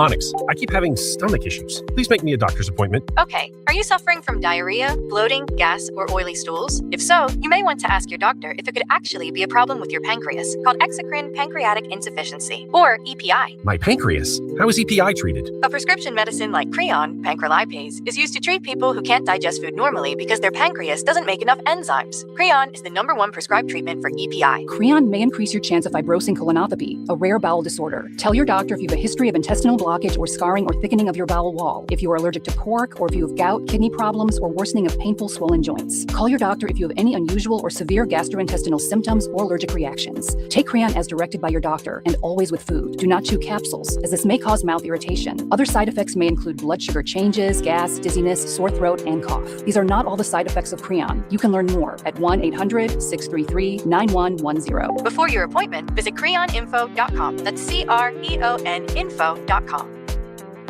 This is an Odyssey Sports Minute. Spain were incredible in the 2-0 shutout win yesterday over France, keeping a clean sheet over the best attacking team in the tournament. And through 7 games of this tourney, Spain have only conceded 1 goal, on pace to set the record for least goals conceded by a potential winner at the World Cup. Spain looked to be the soccer equivalent of the 1985 Bears or the 2000 Baltimore Ravens. I'm Nick Costos.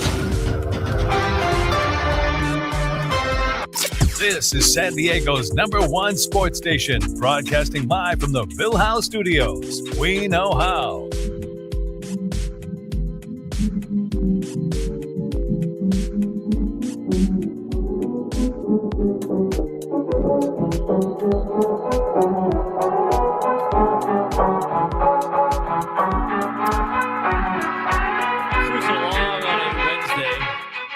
Padres baseball back in action on Friday. It looks like the probables, according to Jeff Sanders for the Union Tribune, Michael King, Griffin Canning, Herman Marquez this weekend. Royals, Seth Lugo. So Seth Lugo versus Michael King. That's interesting. To be announced, and Noah Cameron. Noah Cameron's 5-7 with a 4.89 ERA. Noah Cameron. TBA is rolling this year. 0 ERA for him. He's been lights out. Yeah, he's messed up the Padres a couple of times. 833-288-973, 833-288-973. We'll get back to your phone calls before we dive into the sports thread today. We're getting to some college football stuff later on. Do have some other topics for you out there as well. We'll talk about what the latest rumors are on the trade deadline. We also have some World Cup conversation to get to also that we're going to get to in just a little bit. But Back to your phone call. Let's talk about the labor negotiations. Let's start out in East County, out in Santee. Tyler's standing by. Tyler, what's going on, man? Hey, can you hear me? Got you, dude. Hey, so with the salary cap thing, will like the Dodgers or any of these teams, will they be allowed to restructure like Ohtani's contract to be able to get out of that $68 million like deferred payment, or will that just hurt them later on down the road? I don't necessarily know yet, Tyler, because I'm there's probably going to be a grandfathering in of contracts that are already out there. I don't know if they're going to do what the NHL did, when they imposed the salary cap, where they were able to basically buy players out of their contracts and then spread it over a course of like 10 years, I think it was, in deferred payments. I mean, there's a lot of different things that they have to hash out if they agree to a salary cap of what do you do with the current teams that are out there. I think it's a big reason why a lot of these teams started spending a ton of money too, right before we get to this point, because I think they know that a salary cap could be coming very soon. But we appreciate the phone call, Tyler. Good question there. Let's get out to DR in City Heights. DR, what's going on? Well, just to follow up on the previous caller talking about fan interest going down when it's not competitive. Yes. I'm not going to go to a San Diego State football game like ever again. It's JV football. So same way, if the Pods never have a chance to win for $160 to see a Dodger game, I'm going to pass.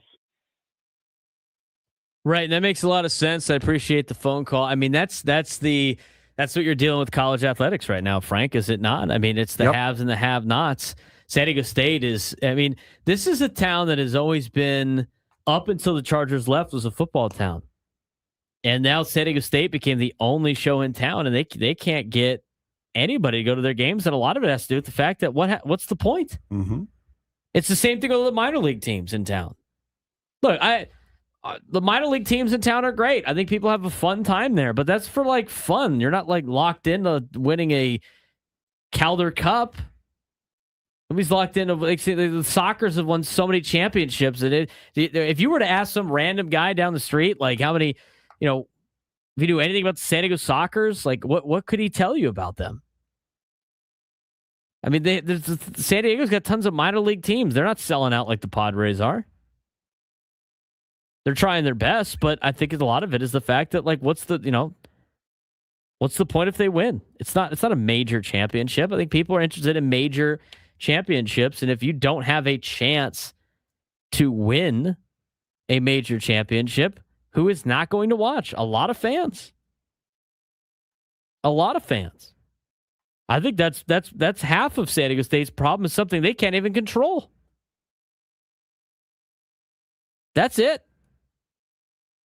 I mean, I like college football. I love college football. I think college football is great. I'm a high school football coach in town. I would love to go to Aztec games all the time and have it be like for something that means something. It doesn't. I try to get people to go to Aztec games. And I have former players that play for San Diego State.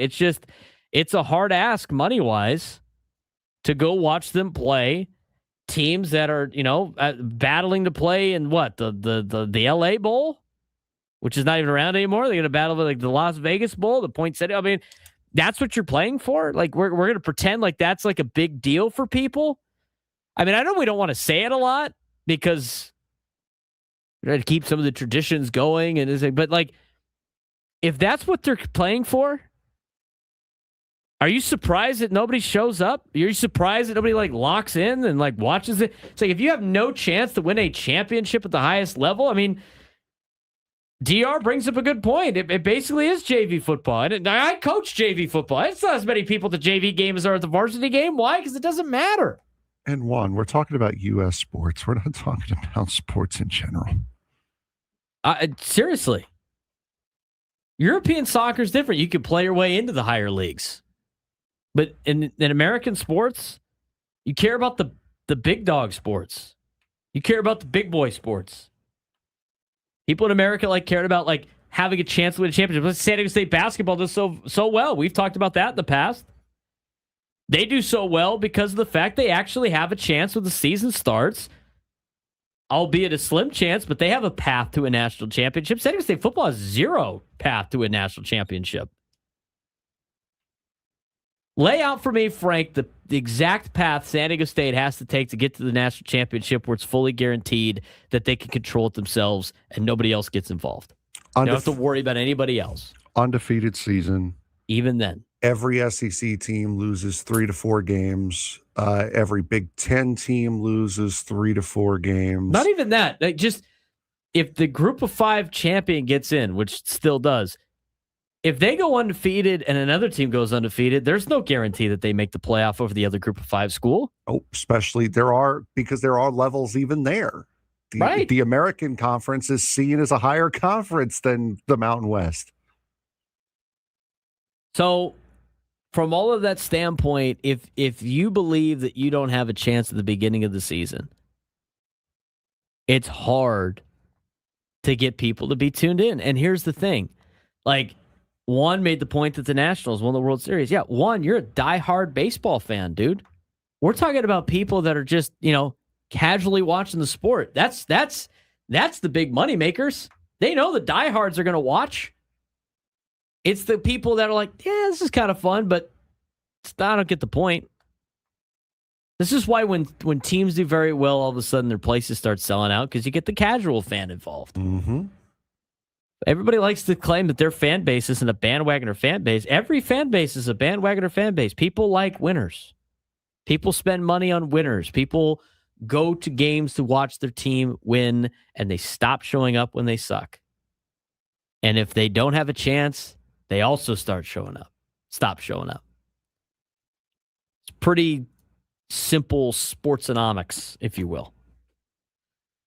Speaking of sports that are not baseball and not the Padres, let's get to today's sports thread. You know that group chat? The one that's always blowing up with the biggest sports takes, debates, and breaking news? You got barbecue back there, and you didn't invite me? Yeah, we've got that too. Welcome to the Sports Thread, where we break down the top 5 stories in sports, just like you would with your crew. Oh, no! Disaster! What a bad idea! No filters, no silence, just real talk. We just got a brand new one that just came down. Oh. I won't spend too much time on it. NCAA Rules Subcommittee has approved the usage of the ABS challenge system in college baseball. Oh, good for them. I don't know how that's going to work. I'm just thinking about all the venues I have called games at. They're going to set up an ABS system in all of these college venues for 2 challenges per team. Bruh. On balls and strikes with umpires that are not better than the guys in the pros. Stop thinking. The logistics. Stop thinking. Oh, it's going to be great for the SEC. I don't know how anybody else. How's the Big West going to do this? Stop thinking. Mountain That's how West they're going to do this. Pac-12 baseball is going to be locked in. Stop thinking. That's all you need to do. Just not think about it. Are you in charge of putting the camera up? Are you in charge of putting the sonar up? No, but I have to listen to the people that do bitch about it. Well, that's on them. I don't want to hear the bitch about it. I can't believe we got to put all this stuff up. I'm just telling you, logistically, it's a nightmare. So it's going to be great for the SEC. Moving on to number 1. Our non-baseball related sports thread started with baseball, and now, because College of that, baseball. we will move to number 2. Major League Baseball, where the Houston Astros are finalizing a trade that would send often injured right-hander Lance McCullers Jr., their longest tenured pitcher, to the Milwaukee Brewers. The Brewers will also receive left-hander Colton Gordon from the Astros, according to reports. Milwaukee leads the NL Central by 5 games over the Cubbies, while the Astros are third in the AL West, 3 games behind the Rangers. Solid move for both teams here? I think so. I think it's not a bad chance for Milwaukee, who wants to be able to finally get over the hump in the postseason. This strikes me as such a Milwaukee Brewers move. Colton Gordon on the season right now has an 11.57 ERA, 11 strikeouts, a 2.57 whip. He's started 15 games in the pros. He's appeared in 24, thrown 95 innings in the pros. I just think it's not a bold move. I think they're taking a small, risk. You don't even know if Lance McCullers Jr. is going to be able to. This is just like a Milwaukee Brewers move to me. They don't really swing for the fences at the trade deadline, at least in the last handful of years.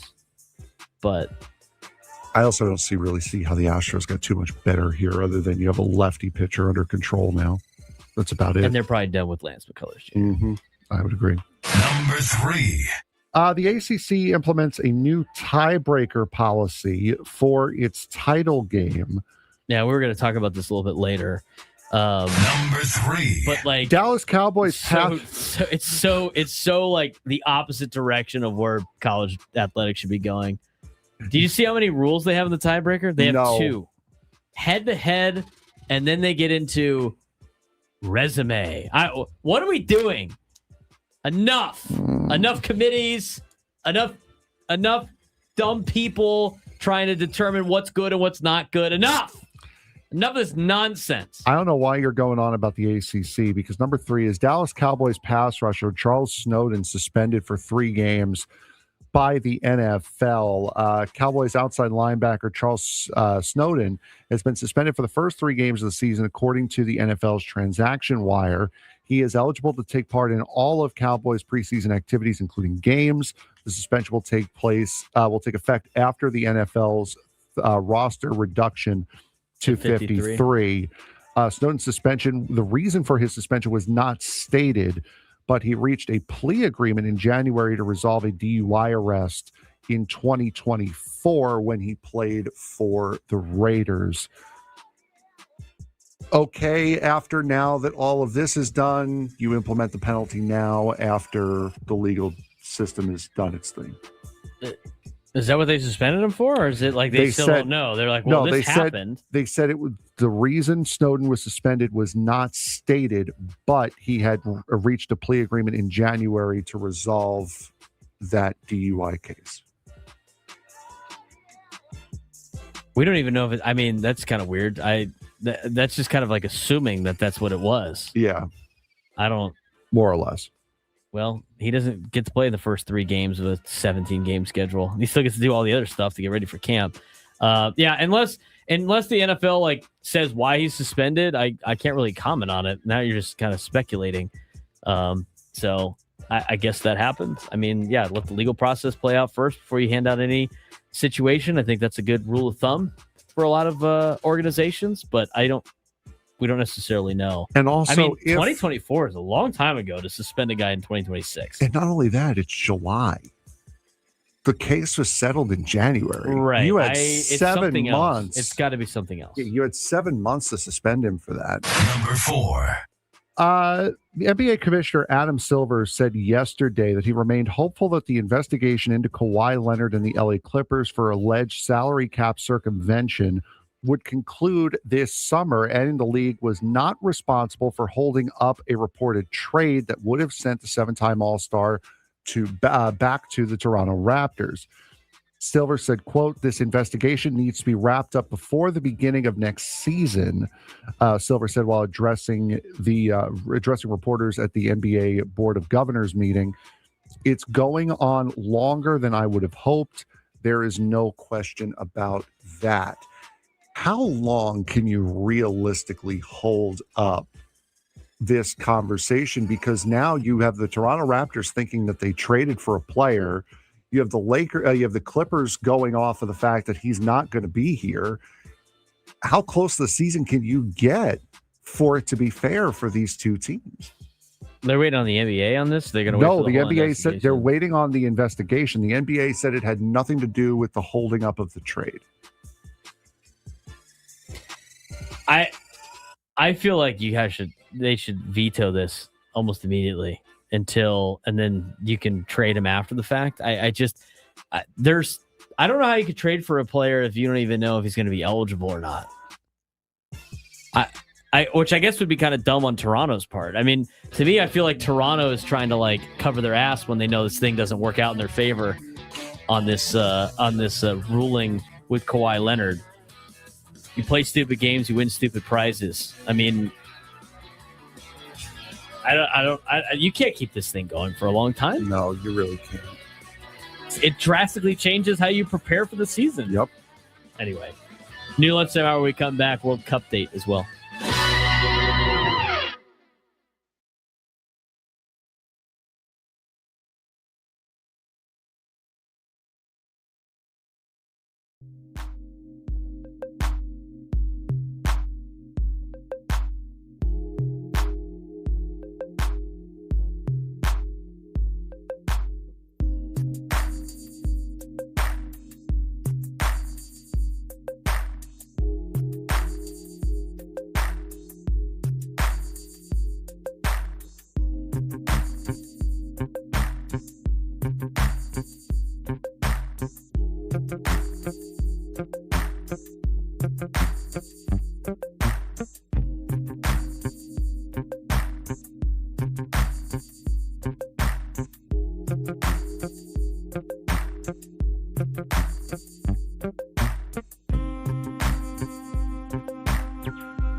Fluff, no filters, just San Diego sports the way it's supposed to be. When one asset of your game is not performing at a high level, you need the other portions of your game to step up and overcome those things. The takes hit different here.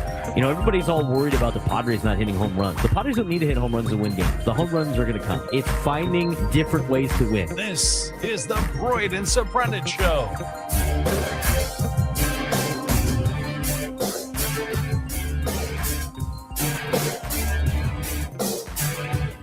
New Lunchtime Hour on the Fan. He's Frank Marchese. I'm Braden Surprenant. We are underway in Atlanta for the semifinal game. Winner of England and Argentina will take on Spain in the World Cup final over the weekend. We will get to our World Cup date in just a little bit, but I just saw this pull up on my Twitter feed. Hilarious. So it's a news piece from Florida. No surprise. A 77-year-old woman is now speaking out after the state of Florida sent her a randomized license plate number that appears to read squeeze ass. Her license plate is SQZ A55. And Frank, she is visibly upset about that. Squeeze ass. She lives in a senior home community, a living home, or senior living community. She is so upset about her new license plate of the randomly generated letters SQZ A55. You and I had the same reaction. She probably wouldn't have even noticed if it wasn't probably for her grandkids that said, "Oh Grandma, yeah, 100%. Your license plate says squeeze ass." Which one is better, that one or Kramer's ass man that he got? I don't know, man. Squeeze ass. There are so many people in the comments on this article wanting the license plate. Would you keep that license plate? 100%. Are you kidding me? You know, I think there's a LO Gold Shoe read in here somewhere. Bro.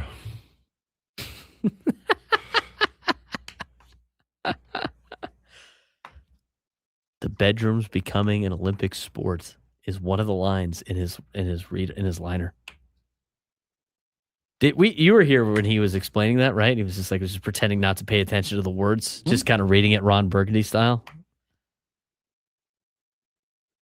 Squeeze ass. What a license plate. All right, third minute of play. Frank's working on something that's going to be maybe awesome later or maybe a catastrophic failure. We'll tell you about that in just a little bit. But we do have to update you on the World Cup, and we have coming up this weekend. It's going to be a fun time at Harris SoCal. But this World Cup report brought to you by Harris SoCal. Catch the final on July 19th at the First Down Sports Bar, or join our massive ticketed event at the Event Center. Don't just watch history, be part of it in Funner, California. Here's Frank for our latest World Cup date. Not too much more to talk about, though. Semifinal game yesterday. France goes down to Spain for now the third time in recent history. Yes, Spain did win yesterday. Hold on, I'm sorry. I'm trying to work on this. Spain did win yesterday, a 2-0 victory for Spain, a game that I'm sure a lot of people thought was going to go the other way. And then today, we have England versus Argentina. England versus Argentina. Why are you saying it like that? Because that game is in the going into the 5th minute right now. Saturday will be the third place game. France is waiting on its opponent. The World Cup final will be on Sunday. Spain is awaiting their opponent. What do you got in today's game in terms of like a breakdown of Argentina and England. How do you see this shaping up?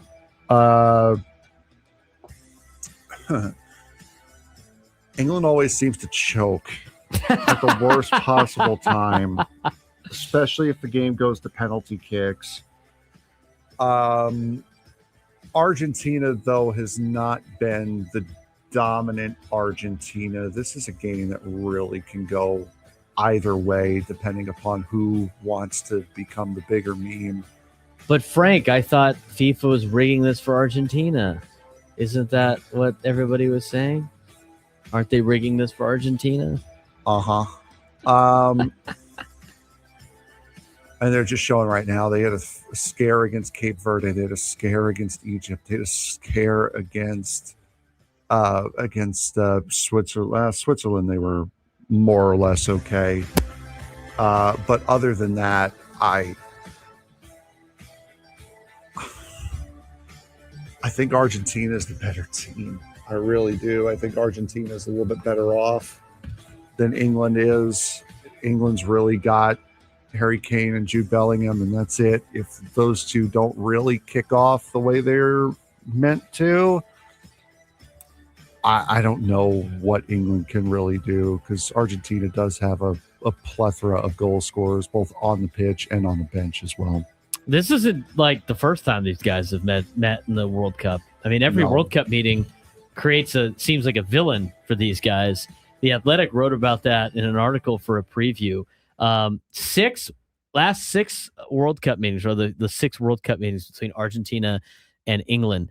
1962, England won 3-1 with little controversy. Sounds good. 1966, in the quarterfinal, England won 1-0. The controversy in this game, Argentina captain Antonio Ratton is sent off, refuses to leave the field. England labels him a cheat and poor sport. Ratton claimed... That's about as damning a... Wow. That was rough. Ratton claimed he couldn't understand why he was being sent off. The referee had promised an interpreter if language became an issue. No interpreter ever came. The guy never left because he never got explained to him in his native language why he was getting kicked off the field. England manager Alf Ramsey famously called Argentina animals. Many believe this moment truly started the modern rivalry between England and Argentina. Maradona changed everything. 1986 quarterfinal, Argentina beat England 2-1. Match became immortal because of the hand of God. Maradona intentionally punches the ball into the goal. England views it as cheating, theft, one of sport's greatest injustices. England does accuse a lot of people of cheating, it seems like. Argentina views it as cleverness, gamesmanship, revenge. Maradona later wrote, "I am not sorry. I am not sorry." He even sued a newspaper that claimed he apologized because admitting regret would have damaged his reputation in Argentina. Ironically, only minutes later, Maradona scored perhaps the greatest individual goal in World Cup history. How about that? How about suing somebody? Newspaper said he was sorry. He's like, no, I wasn't. I'm not sorry for that. Suing a newspaper for claiming you apologize for something that you did when you did not, and you refused to apologize. 1998, round of 16. You had Diego Simeone and David Beckham. Most famous red card sequence. Simeone fouled Beckham. Beckham lightly kicked back while on the ground. Simeone exaggerated the contact. Beckham was sent off. England eventually lost on penalties to English fans. Simeone became public enemy number 1, and he later admitted the referee fell into the trap. Ha ha ha. Years later, Beckham and Simeone made peace. They exchanged jerseys after a Champions League match. England fans have never completely forgiven Simeone on that. Difference between both countries. England's view, every tournament produces another individual villain. They had Ratton, Maradona, Simeone. Argentina's view, England itself is the villain. Perceived FIFA favoritism towards England in 1966. This is what Argentina believes. Complaints about refereeing, political tensions, and then the Falklands War. For Argentina, this rivalry extends well beyond soccer. Can you pick for me a villain on this Argentina team to be the next villain against England? I have options for you. Go ahead. Christian Romero, Lisandro Martinez, Enzo Fernandez. The three that The Athletic came up with.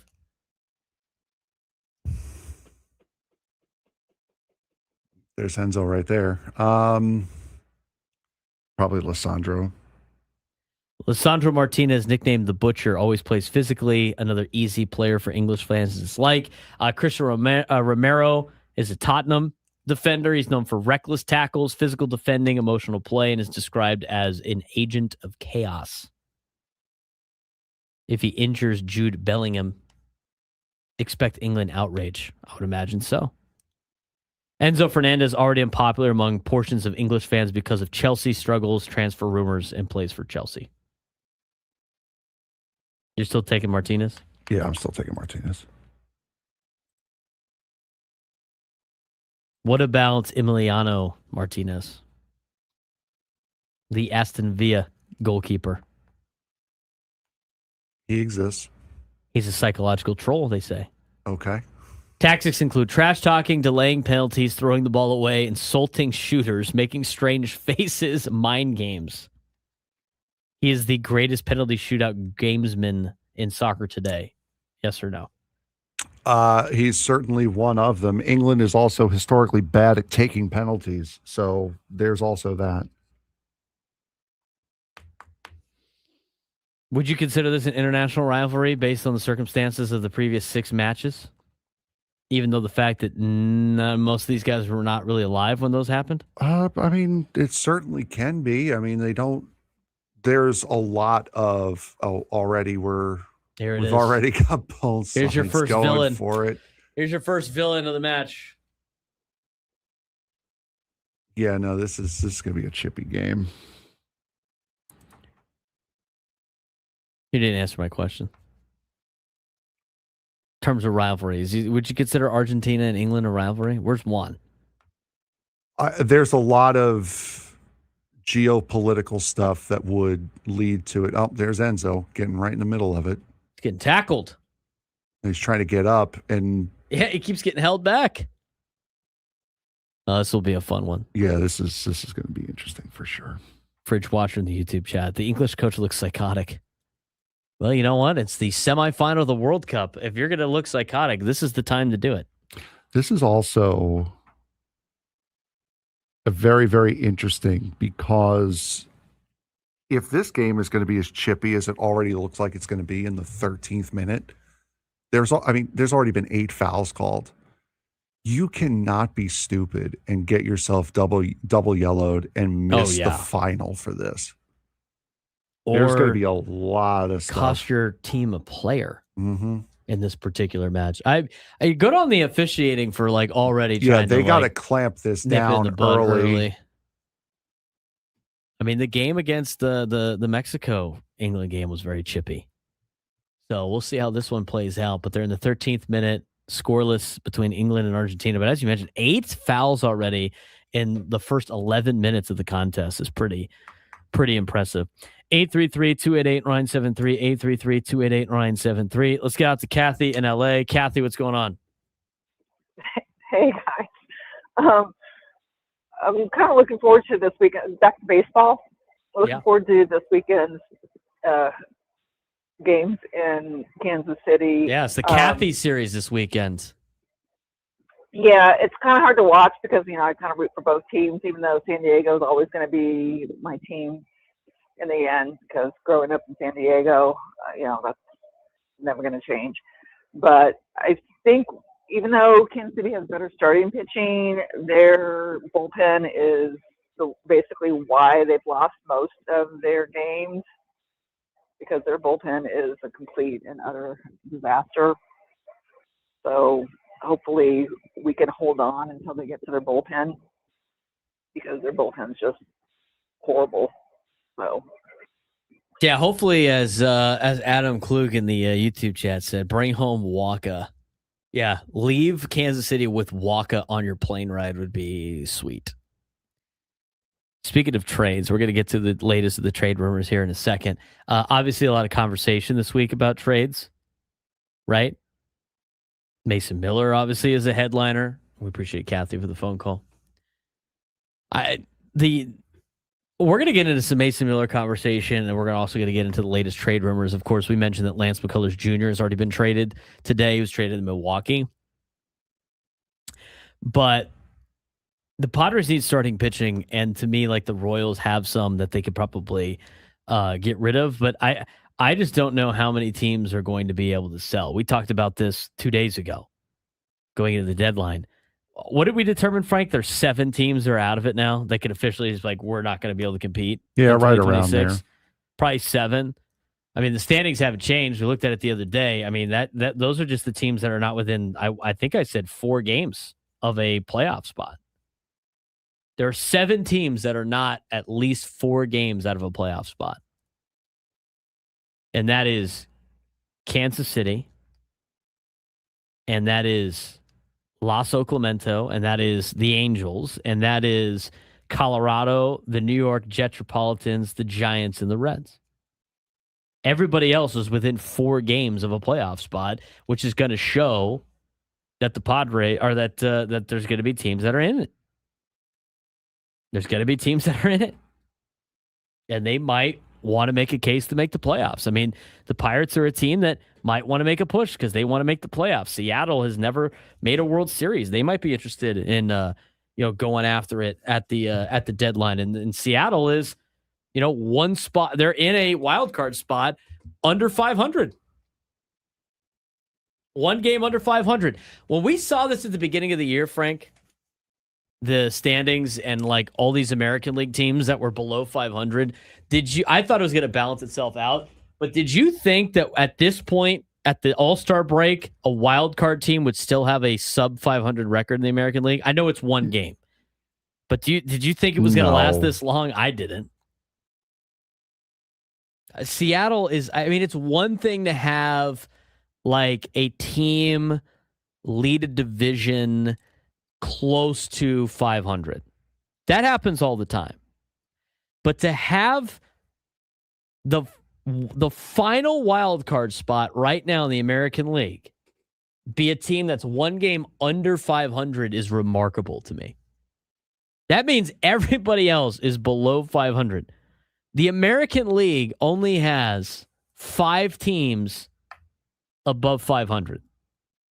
We were saying at the beginning of the year, it's like, small sample size. It's still early with the schedule. It kind of changes things. But 5 teams, only 5 teams above 500, and one of them is only 2 games above 500. That's crazy to me. So there's going to be a lot of teams that might be interested in buying. What's the latest on the trade rumors? Some interesting information about Mason Miller. And what's some other players that are getting dangled around the trade deadline? The latest rumors on them as well when we come back on the Braden Surprenant Show. San Diego Sports Station 97 through the Fan.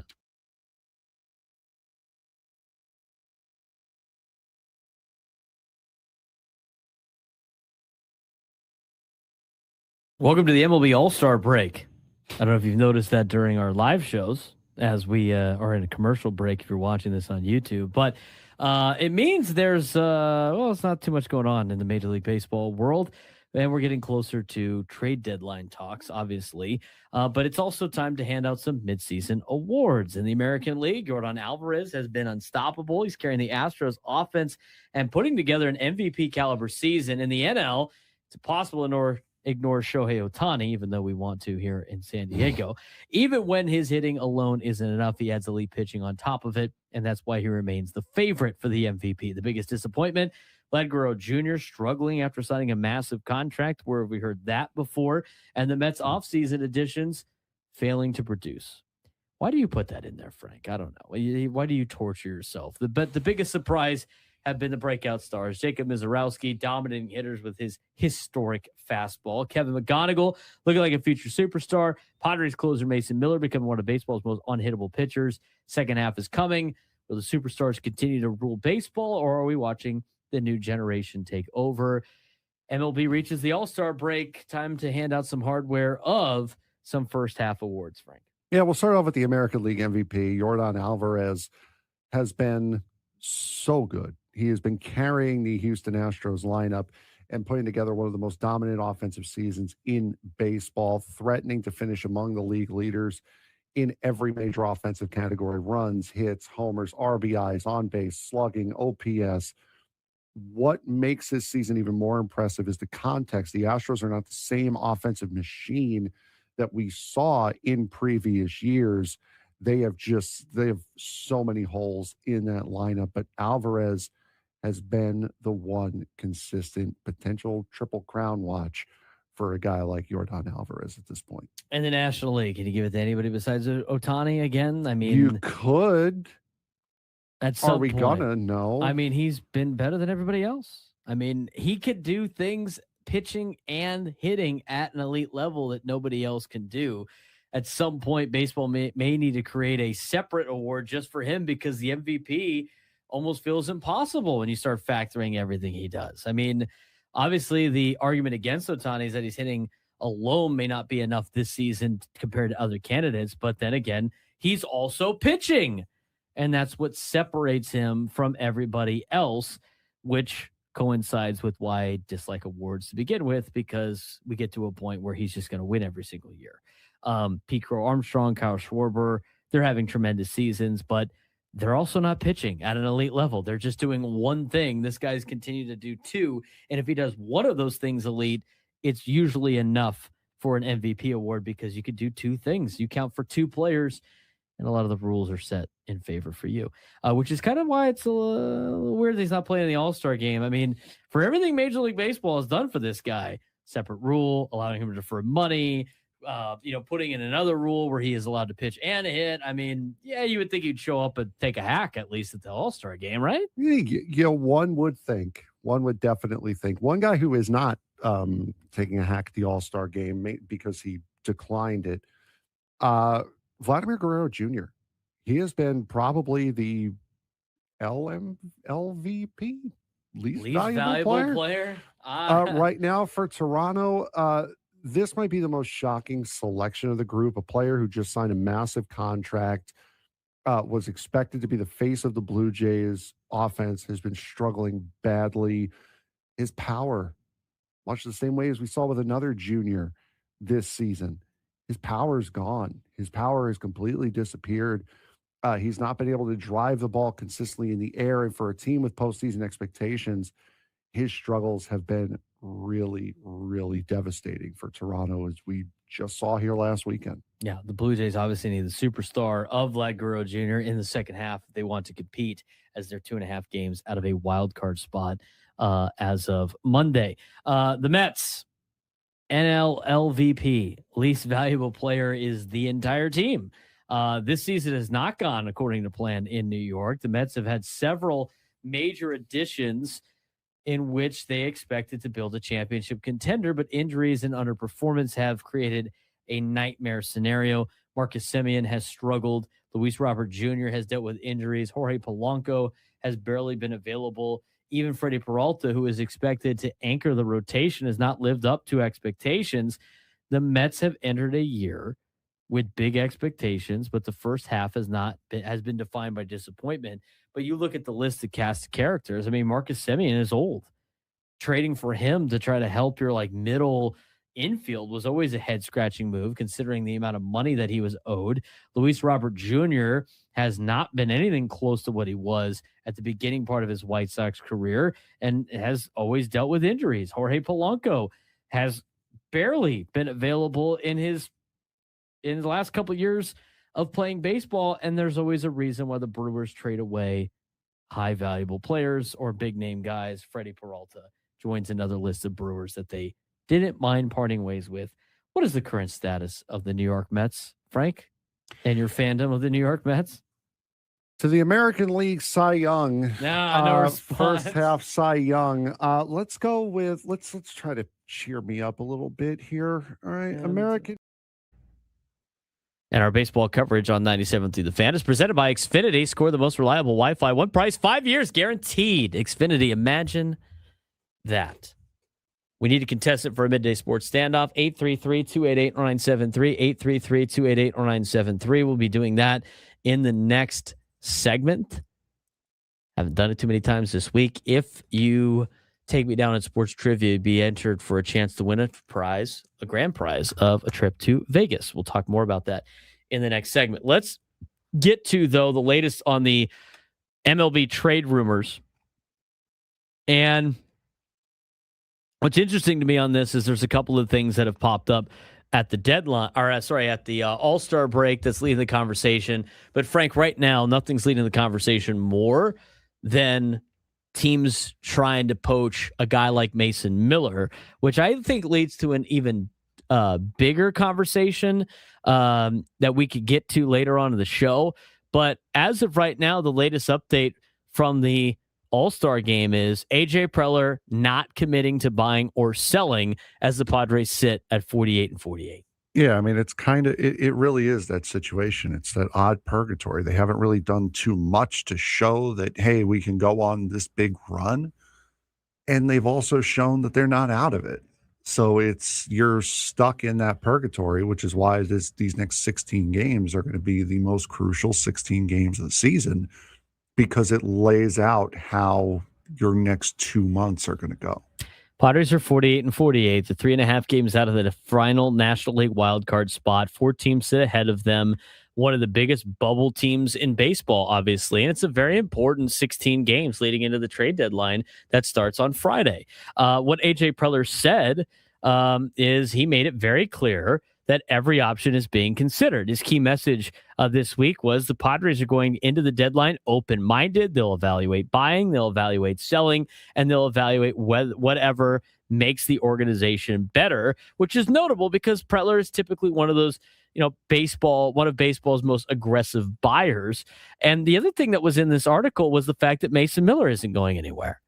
Despite rumors around baseball, Preller really shut down that speculation. We heard him say it over the weekend after the draft press conference, but he said the organization acquired Mason Miller believing he'd be part of the club for years, which means Miller is viewed as a franchise piece. Teams can stop calling about Mason Miller. That doesn't mean they will. But the Yankees exist and the Dodgers exist. So here, I want to get to that in just a little bit. I do want to finish up these trade deadline rumors, but when it comes to Mason Miller, it's an interesting development because he might be a piece that is so valuable, you don't really have a market for him. I'll explain that in the 1 o'clock hour. I mean, his value is probably never going to be higher than what it is right now. I mean, it's hard to keep up what he is doing currently, and I'll explain in the 1 o'clock hour. But it doesn't really sound like they're interested in sending him away. Not when they have 2 relievers that they can ship off that are going to be free agents at the end of the year. I don't necessarily know where Jason Adams' health status is going to be, but one player that always comes to mind is Adrian Morejon, who is a rental left-handed reliever. He's one of the better bullpen arms available. He could bring back probably a surprisingly strong prospect package because bullpen help is always expensive at the deadline. Plus, it didn't really sound like at the beginning part of the season that the Padres and Adrian Morejon were like close on potentially reaching an extension or him returning to the Padres long term. If that's the case, and you keep Mason Miller and you think you can like survive with the bullpen you have, or maybe you go use some of these pieces to get a more controllable bullpen arm. Maybe that's the move you make as part of your buy and sell. I think a lot of Padres fans don't want to see Adrian Morejon go, but if you're going to sell pieces to be better in the future, he is a name that is on that list, and he's pretty high on that list. Yeah, I would think if anyone out of that bullpen gets dealt, it would be Adrian Morejon. He is your highest value piece as far as what you can get back in prospect capital goes. And with Jason Adams' health in question, I believe Jason Adams a little bit older as well. Yes. He's not going to draw as much. So if there is one person that would get traded out of that bullpen, I would have to assume it's going to be Adrian Morejon, unfortunately. Other rental pieces, Miguel Andujar could potentially move. I mean, he could help a contender looking for depth. Walker Buehler is a veteran starting pitcher, although he has not been very good in his last 3 outings. Maybe teams find potential in adding him to their rotation. I don't know if the Padres are in a position to trade away from what their current rotation is, but also a piece that I think that could be part of the equation. Ty France, he could be a rental bat. I mean, likely a modest return for all three of those players. Controllable players that draw interest. Obviously, most of the interest is on Mason Miller, but maybe now's the time to trade Luis Campusano for everybody that wanted to trade him and get rid of him. I mean, how about here's the other thing. How many people were so against Luis Campusano being on this team in spring training? Almost everybody in our YouTube chat was like, get rid of this guy, where he had no trade value. Now he actually does have trade value. And guess what? I bet you a lot of Padres fans are like, we kind of need him though. This is how this works. If you want to get value back, you got to trade players that are good. But Campusano's still relatively young. He's got offensive upside. You have club control remaining. I mean, that could appeal to a lot of rebuilding teams. Michael King is obviously another fascinating name to watch. I mean, he's not technically a rental, but he could be. He is controllable, but he has options, and he's still viewed as the top of the rotation arm when he's healthy. Trading him would obviously represent more than simply selling veterans. That would really signal a larger organizational reset, and I think that would probably lead to, if you see Michael King go, they've punted on the season. I don't. With the amount of help they need at starting pitching, they can't afford to trade him and then have to replace four guys and still be competitive. I don't think it's like a Detroit Tigers, Jack Flaherty situation, if you will. That's the latest on the Padres. The White Sox. Murakami wants to stay in Chicago. At least that's what he said. He's one of baseball's biggest international stars, and he made it clear during this week that he wants to stay with the White Sox. He only signed a 2-year, $34 million deal. He becomes eligible for another contract entering his age 28 season. Pete Alonso signed a 5-year, $30 million a year deal entering his age 31 season. Murakami is younger. He's entering his prime. He could potentially command an even larger contract. I would imagine he is going to get a larger contract when this one is done. Do you see the White Sox re-signing him before he hits the market?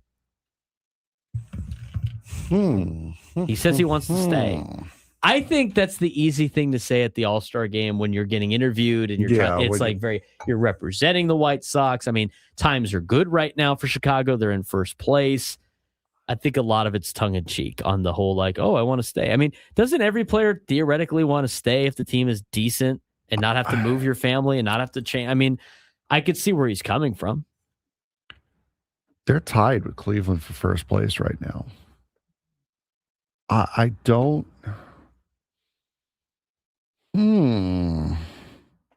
Got him. I think if they don't fall off a cliff, I can see the White Sox promoting him as the new face of the organization. I can see it. I don't know if they have to. Who else would it be? Like Miguel Vargas, right? Who's also in the All-Star game? Yeah, I mean, I don't know who else you can say. I mean, I like Chase Maedroth because he's a USD guy, but he's not going to be like the face of the franchise. Kyle Teal's also very good. He's been hurt a lot, though. I don't know.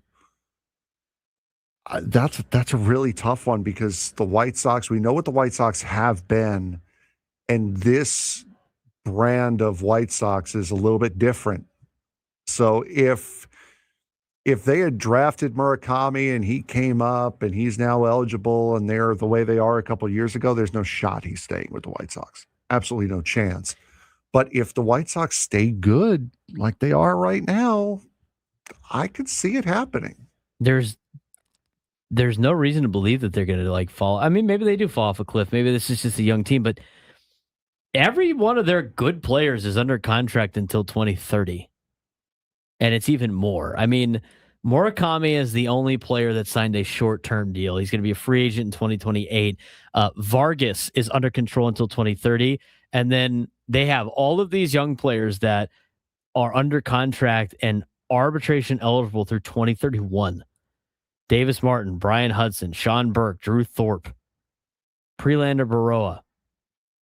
Those guys are all free agents in 2031. Then you go down further, Colson Montgomery, Chase Maedroth, Kyle Teal, Grant Taylor, Edgar Cuero, Luis Angel Acuna, Tristan Peters, Noah Schultz. Actually, not Noah Schultz, Tristan Peters. They're all free agents in 2032. And then it goes so far, I can't even adjust it on the screen. Braden Montgomery and Sam Antonacci are both under control until 2033. It's a very young team that doesn't cost a lot of money. Andrew Benintendi is your second highest paid player on this team, followed by Jordan Hicks, Sir Anthony Dominguez, Anthony Kay, and then, by the way, Austin Hayes, Sean Newcomb, Eric Fetty, and Randall Grichuk are all free agents at the end of the year. This team could totally... I could see Murakami being like a Jose Abreu, where he's there for a vast majority of his career. If I'm the White Sox, I'm definitely signing Murakami to a contract extension at this point, and 5-year deal, as you mentioned, as we mentioned, and he needs to be with these young guys that he's already with. Do you know what the White Sox payroll is right now? $89 million. That's another team that could really make a splash at during the offseason or at the deadline. Especially if they're going to have to because of the salary floor. Am I boring you over here? Yep. All right, time to go to break then. When we come back, we need a contestant for a midday sports standoff. 833-288-0973, 833-288-0973. If you call in, take me down in some sports trivia, you'll be qualified for a grand prize. We'll talk more about that when we return.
12:41 on an off day here in San Diego. It is an off day for everybody in Major League Baseball as part of All-Star Week. It's a Wednesday.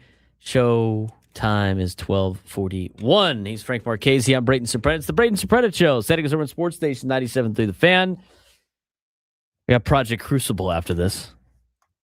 That's a lot of work for them. Not really for me. I'm kind of just watching. But they started at 6 in the morning. This morning, my football team that I coach over at Cathedral, they do Project Crucible every year. They go through a lot of different highly difficult using your brain, conditioning, and teaches discipline and a lot of other stuff. And it usually is a roaring success, but they're gonna be there for like 2 days at Cathedral. I don't have to sleep over, thank goodness. But I might be there pretty late tonight and then again tomorrow, and they're done on Friday. So I'll be going to that after the show. And coming up next on the show is our midday sports standoff. And if you could call in and take me down to sports trivia, you'd be qualified for a chance at our grand prize, a 2-night stay at Fontainebleau, Las Vegas, a $150 food and beverage credit. Oasis Pool Deck at Fontainebleau, Las Vegas has officially opened for the season, offering a 6-acre elevated pool experience with 6 distinct pools and Live Beach. Enter to win a 2-night stay at Fontainebleau, Las Vegas, and a $150 food and beverage credit. To book your stay, visit FontainebleauLasVegas.com. Now we have a contestant. Let's get to today's Midday Sports Standoff. Welcome to Midday Sports Standoff on the Braden Surprenant Show. I can't believe what I'm seeing right now. The ultimate head-to-head battle where sports knowledge and quick thinking collide. No, it's no good. Are you kidding me? Contestants will go toe-to-toe with Braden in a sports trivia deal where every correct answer brings them closer to victory. Down the sideline! Wow! Unbelievable! But 3 strikes and it's game over. This is not Detroit, man. This is the Super Bowl. Can you outsmart Braden? The Midday Sports Standoff starts now. All right, Frank, who we got playing today? We have Steve and Santee playing today. Steve, how you doing, bud? I'm doing well. How are you guys doing? Good. So today's topic, we're sticking with the All-Star game since we had it yesterday. Figured it'd be a little bit easier to name all the ballparks and name all the cities that recently hosted the All-Star game. So let's go back to when it started. There were 11 different cities that hosted the All-Star game before World War II. So 1933 for the first one, and 1944 when it was postponed in 1945 for World War II. What cities hosted the MLB All-Star game pre-World War II? Now, a couple of things here. One city does appear twice. It's just 2 different venues. So you only get 1 point for that. So you only get 1 point per time. And also there are no tricks. Like there's no like Birmingham, Alabama did it once. Every city still currently has a team playing in it right now. Got it, Steve? All right. Yeah. All right. You have the first guess here.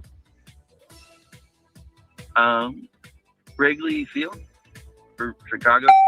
Well, it was Chicago. It was Comiskey Park, but yes, you just need to get the city. You don't need to get the ballpark. Let's go with there's a lot. Let's go with we'll go with Boston maybe. Comiskey Park was actually the very first All-Star game. Boston Braves Field was not Fenway Park. Steve? Yankee Stadium. The Bronx hosted once. There, like I said, there was a city that held 2. So that's one of them. That was the only city that held 2? New York. Okay, so New York. I'll go with the other New York. I hate you so much for that. The Polo Grounds was the other one. They held it in 1934 and 1942. Okay, so we have New York. So New York times is 2. The, we have the Chicago Bronx. and Boston. This is off, yes. Go ahead, Steve.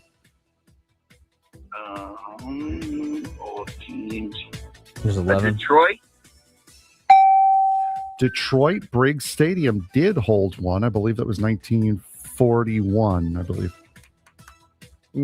Let's go with Philadelphia. Shibe Park was there, yes.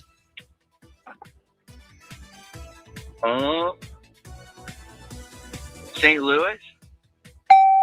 Sportsman's Park, yes. What about... Oh, running out. There was only so many teams back then. Let's Cincinnati. Crosley Field. We got 1, 2, 3 left.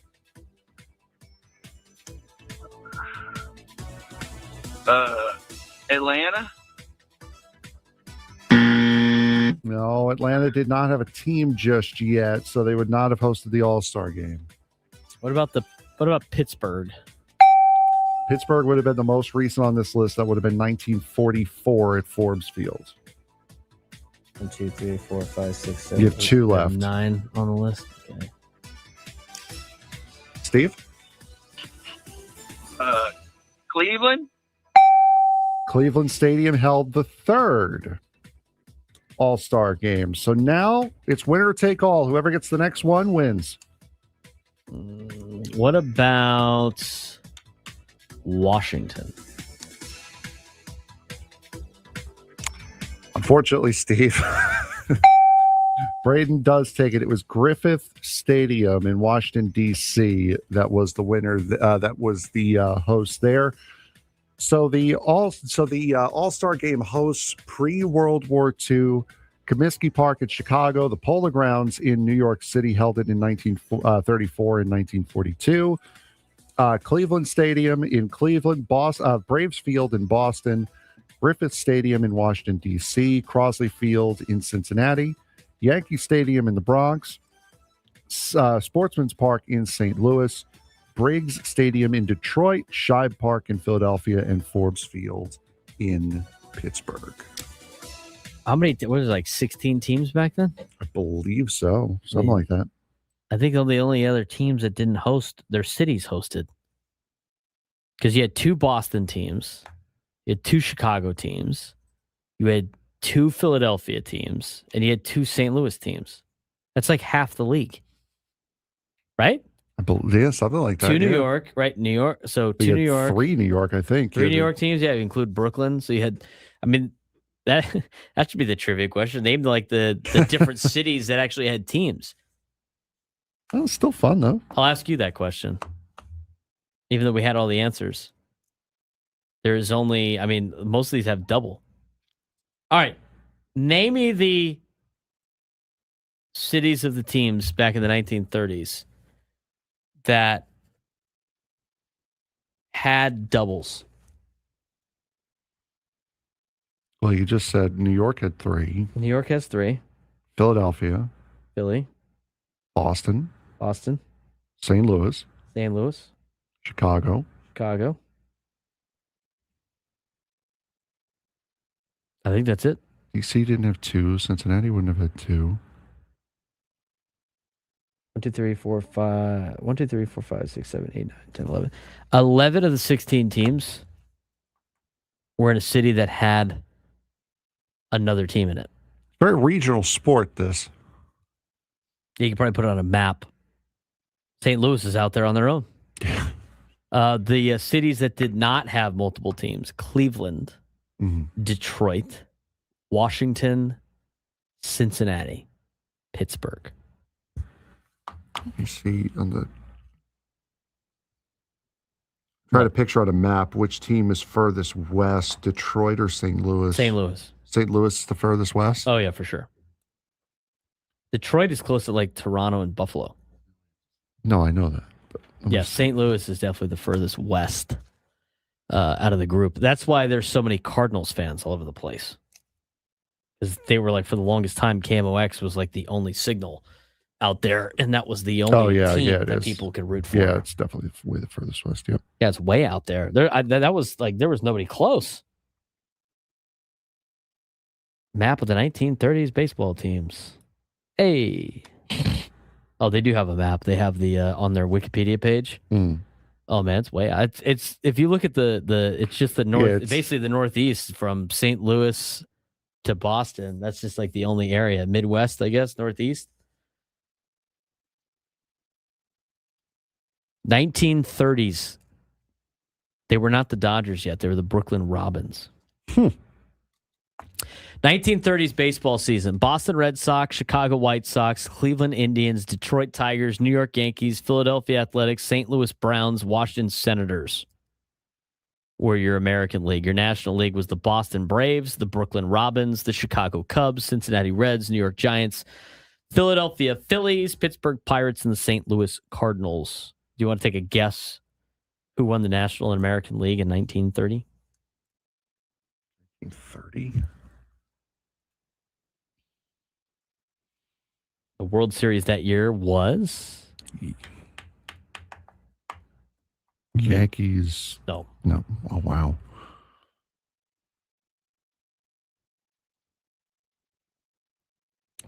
Philadelphia Athletics. Okay. And the St. Louis Cardinals. Philadelphia Athletics that year went 102-52. Oh, there you go. Chicago Cubs and Philadelphia Phillies had 2 tie games each. Interesting. That's interesting. They had tied games back then.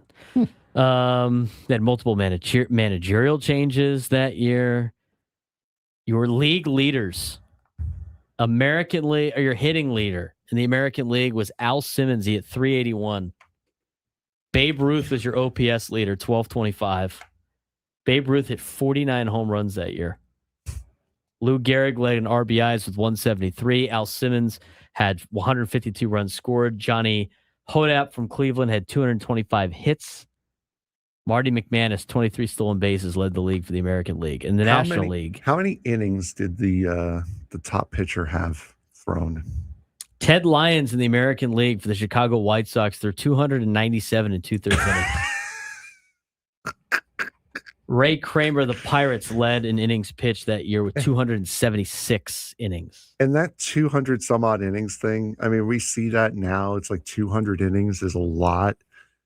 They're throwing 100 more innings. They're throwing 50% more innings with about 50% less games. Yes, they played 154 games. Oh, that's not 50%. That's way less than 50%. That's way less than 50%. National League average leader was Bill Terry of the New York Giants, hit 401 that season. Hack Wilson for the Cubs. What a hack. Led in OPS, home runs, and RBIs. Hit 1177 OPS, 56 homers, 191 RBIs. Chuck Klein led in runs scored. Bill Terry led in hits, and Kiki Kuehler stolen bases with 37. What was his BABIP? His batting average on balls in play? Can't really tell you off the top of my head. When we come back, speaking of value, Mason Miller's value is at an all-time high. Does that push it over the top to make a trade? We'll talk about it next.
1 o'clock on the Braden Surprenant Show.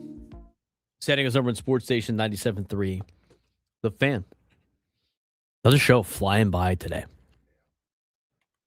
Just flying by, talking ball. It's been nice on a week where there's really not much going on. Oh, no, tomorrow's like probably going to be like the hardest day, maybe. We got 2 guests tomorrow.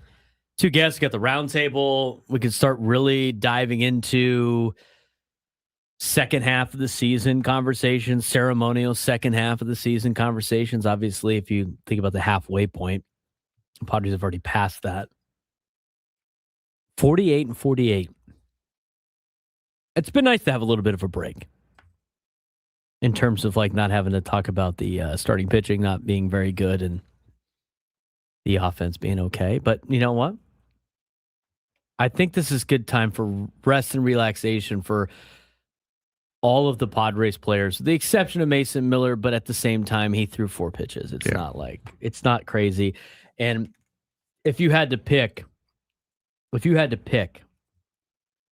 one of your position, one of the players on your team to like participate in the All-Star game, it's like guys that have rest mixed in. You know, Mason Miller was already well rested going into the All-Star break in terms of a month of just not being closing down games because the Padres haven't had leads. But on top of that, I mean, you shouldn't have to use Mason Miller on Friday against a team like Kansas City. Doesn't mean you can't. Doesn't mean they won't give you a great showing. Doesn't mean they're not going to be healthy or like well rested themselves, but you shouldn't have to. Let's talk about Mason Miller for a second. If you look at Mason Miller and what he has accomplished in a Padres uniform, and you look at what he's done this year, specifically for his like ERA plus. Now,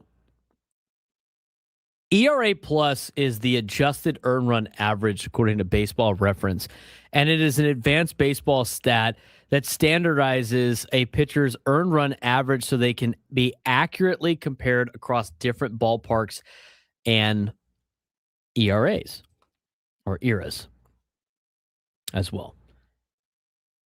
And it rates it on a scale of 100. So like ERA plus of 100 is league average, and ERA plus of 110 would be 10% better than league average. Mason Miller, as a member of the A's, had an ERA plus of 112 in 2023, which gave him 12% better than league average. In 2024, when he was an All-Star, it was a 159 ERA plus, which means he was 59% better than league average. In 2025, as a member of the Athletics, the Sacramento, the Los Oklahoma A's, he had a 116 ERA plus, which means when the Padres traded for him, he was 16% better than an average pitcher. Do you know what his ERA plus was when he got acquired by the Padres last year? Of like, in terms of like after he became a Padre at the end of the season, what his Padre ERA plus was last year? I does not. 550. That sounds good. Yeah. That means he's 450% better than an average pitcher. That's what it was last year in the second half of the season when he became a Padre. This season in 2026, his ERA plus is 458, which means he's 358% better than an average player in baseball, average pitcher in baseball. That is insane. That is crazy. Think about that. Think about like just what the numbers I was saying before, 116, 152, 112, like those were all his ERA plus stats as an A. He goes to the Padres, it's 550, and then this year it's 458. That is insane value, is it not? I mean, he was really good with the A's. He is just like historically good with the San Diego Padres. He's on another level right now. I mean, the Padres traded their number one prospect for this guy when he was 16% at the time that season, 16% better than an average player. He's now valued way above that. In just his Padres tenure, I'll mention the A's tenure first. In his 3 years he spent with the A's combined, his overall stats, his ERA plus is 131. So when the Padres traded for Mason Miller, they gave up their number one prospect for a pitcher that was 31% better than an average pitcher, which is still really good. Since acquiring Mason Miller's ERA plus as a Padre in his career, so in these 2 years now as a Padre, or like really one full season, you want to take a guess at what that is? His what again? His ERA plus as a San Diego Padre. Total. 0.85. 489. I was thinking like actual, okay. ERA plus. Okay. I was ERA plus. plus. Wrong completely. 489, which means he is 389% better than an average player. I don't think you're going to see anybody that high value-wise I mean, just in comparisons, right? Let's talk about Mariano Rivera, Trevor Hoffman. Like, those are the two best closers in the history of the game, right? Mariano Rivera had 13 seasons with an ERA plus over 200 and 2 seasons over 300. His career ERA plus is 205, which means he is 105% better than an average pitcher. That's Mariano Rivera. His highest mark was 308. Mason Miller's this year is 458, and last year he finished the season 550. That's just from the Padres uniform. Maybe he can't keep this up. I don't know if he could or not, but the fact that Mariano Rivera, who's arguably the best closer to ever live, had those numbers of the 200s is very telling of just how valuable of a pitcher Mason Miller is. Career ERA plus of 205. The best Mariano ever did was in 2005. He had a 308 ERA plus. Correction. There's another one on there. 2008 All-Star, he was a 316 ERA plus. Trevor Hoffman. Trevor Hoffman only had 3 seasons with an ERA plus over 200. His career ERA plus is 141.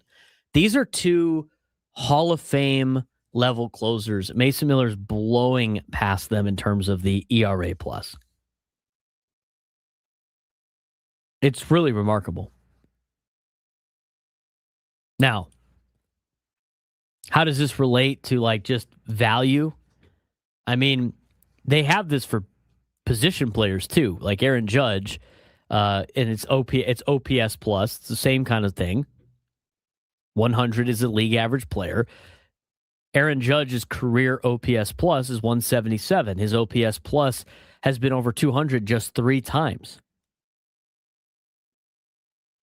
Mason Miller is pitching at a historic level right now, and his value is probably at the highest it will ever be, which leads to, if you're going to trade Mason Miller, now would be the time.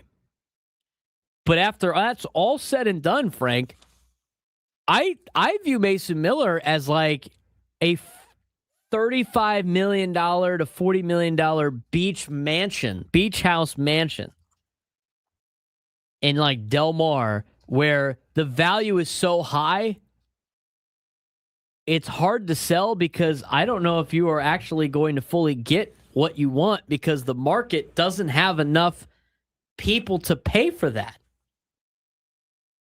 And those who can don't have the assets to give up. So, I mean, if you think like the Yankees would have enough like capital to pick that up, but they don't have enough assets in minor league talent in order to that they want to give up for that. You don't want him going to LA. God forbid you have to face this guy. There aren't many teams that the ones that can afford him can't give up the prospect capital that they have to get him. Let's talk about like who would be the teams that would, you have to find a market for it. I mean, I have this conversation too. Like anybody that works in real estate understands this, right? When you work in real estate, like you get a commission for the price of the house. Well, by that logic, you'd be like, well, why don't I should just go sell houses in Rancho Santa Fe? I mean, how much harder could it be? I'm still selling the same house. It's going for a lot more. I could make a lot more money just selling one house in Rancho Santa Fe compared to like a handful of houses like Rancho Bernardo. I always ask that question to real estate agents, and they go like, well, you kind of have to have connections to sell those houses because you need their clientele is not very big. It's not like you have an open house and people go check it out and be like, wow, this is awesome. This is amazing. But if nobody has the money to pay for it, that house stays on the market. And it's not because that house isn't valuable. Because again, the value is what somebody is willing to pay. Well, that's to an extent. If there's not enough people to pay for that place, it doesn't make it invaluable. So when you look at who could potentially afford Mason Miller at this level, again, you're talking about a pitcher that the Padres gave up their best prospect for. That's the top 5 prospect in all of Major League Baseball. You got to start narrowing down who can even afford this guy for it to make sense to even trade him. You got to start looking at obviously contenders. Chicago Cubs, Philadelphia Phillies, right? Dodgers, Brewers, Braves. But on top of that, you got to find like the top prospects in Major League Baseball, the top farm systems in Major League Baseball. I don't know how much it has changed since the draft. I know you have to like go through a lot of paywalls in order to see that. But if you look at the top farm systems going into this year, number 1 was the Milwaukee Brewers. So not only do they have to be a contender, but you have to get as much for this as possible. And Milwaukee seems like a fit. Los Angeles Dodgers, contending team. Number 2 farm system in baseball. That seems like a fit. I don't think any Padres fan want to see Mason Miller trade to the Dodgers, though. Pirates, maybe. They got a really good farm system. St. Louis Cardinals, are the Cardinals one player away from winning a World Series this year? I don't think so. Tigers have a lot of prospects. They could probably help out. They have 5th highest level, but they're not really in contention at this point. Cleveland Guardians come at number 6. They're interesting to say the least, but don't know if that's enough to move the needle. The New York Mets have a good farm system and they spend a lot of money. They're not in contention, though. They don't need Mason Miller right now. Seattle's interesting because they're the 8th best farm system in baseball. They need some extra pitching. They got a lot of starting pitching on their team as it is right now. Maybe that's a team that might be able to do it. But is Seattle a game under 500, just one bullpen arm away from winning a World Series? I would say no. Does that solve the fact that they can't score? I mean, I look down to it being the Brewers can do this. The Mariners could probably do this. The Dodgers could probably do this. I mean, everybody talks about the Yankees. The Yankees are interested in potentially trading for Mason Miller. Where do the New York Yankees rank in terms of their farm system? Before the season started, it was 26th in baseball. Did that get a lot better because of the draft? The New York Yankees, I mean, the Yankees are interested. As much as I hear everybody say the Padres have nothing to trade. What do the Yankees have to trade as the 26th best farm system in baseball? Is George Lombard that high? It's the 32nd best prospect in baseball. Your list right now is basically the Dodgers, the Brewers, and the Mariners, and I don't necessarily know if the Mariners want to give up top prospect capital just for a closer. I highly doubt the Padres are interested in trading Mason Miller with a controllable contract to the Los Angeles Dodgers. And have those trades really worked out for the other teams aside from the Astros in terms of gotten prospects from LA? Off the top of my head, I can't really think of that. The only one that makes a lot of sense is Milwaukee. And Milwaukee might be desperate to get over the hump. Milwaukee might be the team that might overpay to bring in Mason Miller, in which you would get a big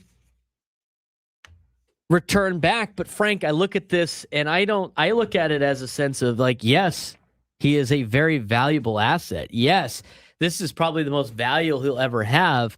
But also at the same time, his value might exceed what a market is willing to pay.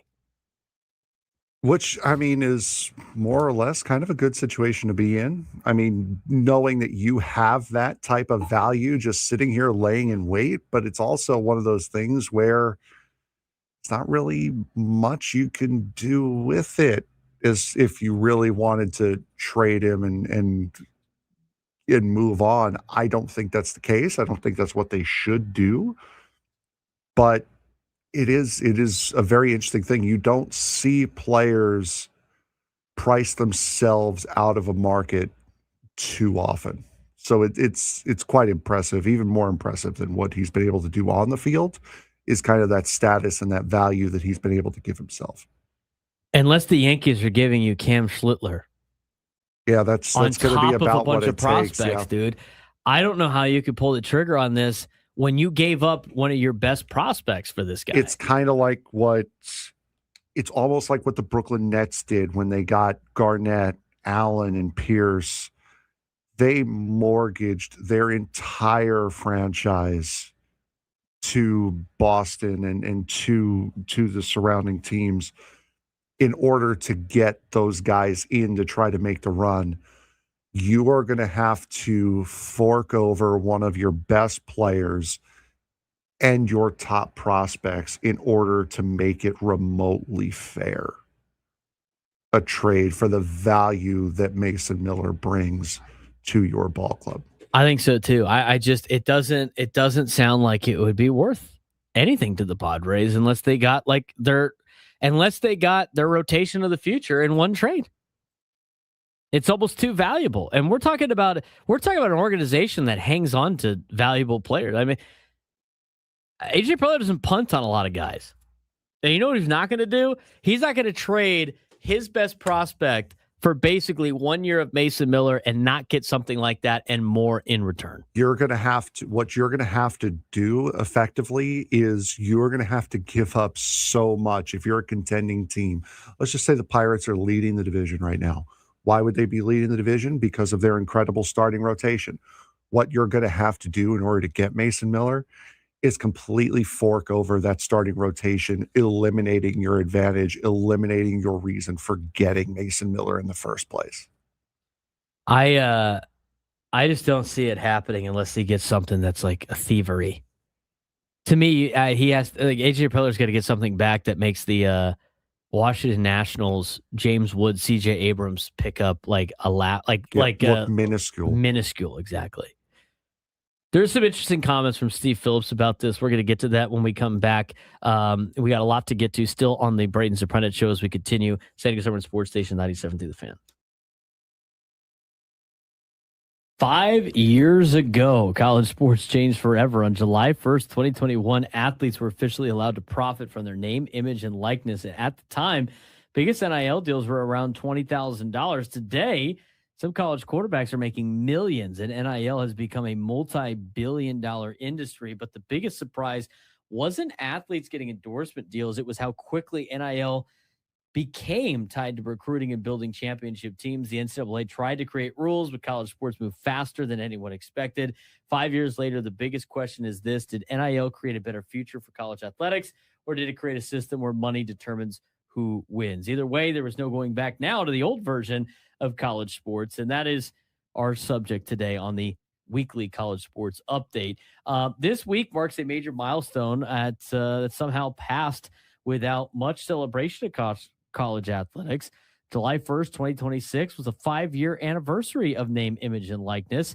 And it begs the question of, has it made this better for college athletics or worse for college athletics? And before we start diving into why it began and everything like that, to answer the question, I think it's made it great for college athletes and worse for college sports. And more specifically, great for high-paying college football and basketball players and terrible for the rest of college athletics.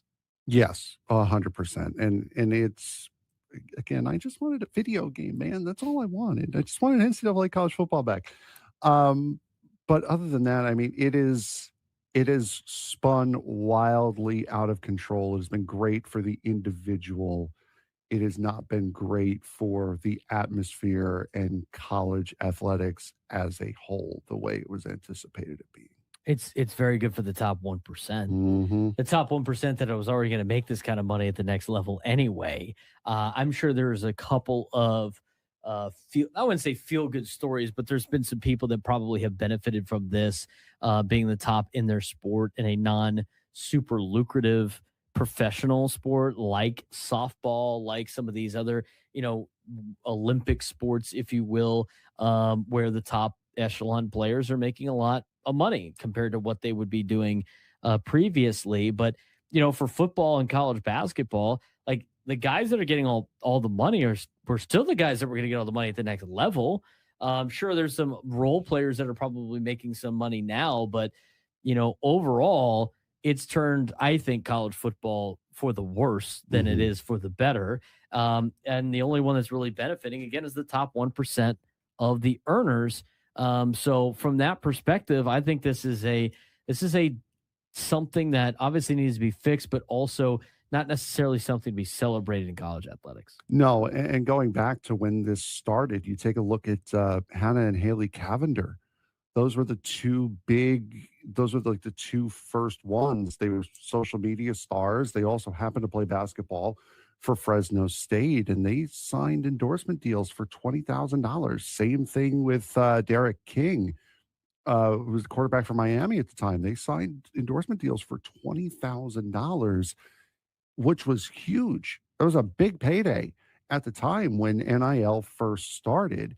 And now you're seeing what NIL has done. NIL spending across college athletics is projected to reach $4.5 billion this year. So what Jose Feliciano paid for the Padres would just barely be able to cover, or actually just miss being able to cover all of NIL sponsorship this season for college athletics. Yeah, and I think like the biggest surprise wasn't that athletes can make money. The surprise was how quickly NIL became connected to basically pay for play. Yep. I'm not that surprised about it. I mean, once you open the floodgates, you knew this was going to happen. I mean, you're talking about sports, the college athletics where there was massive under the table cheating going on before you were allowed to actually pay players. There's no real surprise to me that all of a sudden, some random player's name, image, and likeness was going to be worth way more than what fair market value was for a offensive tackle, trying to promote a dealership, right? Like, and all of a sudden these budgets for these places for quote marketing started to go through the roof. I mean, the idea was for people like the Cavender twins to not have to sacrifice money because, not have to sacrifice income because they're popular on social media in order to play college athletics. It was for people that have ever gotten like a $20 meal, because you were a poor college kid, that not costing you like games, right? Like that was the whole reason that you did the name, image.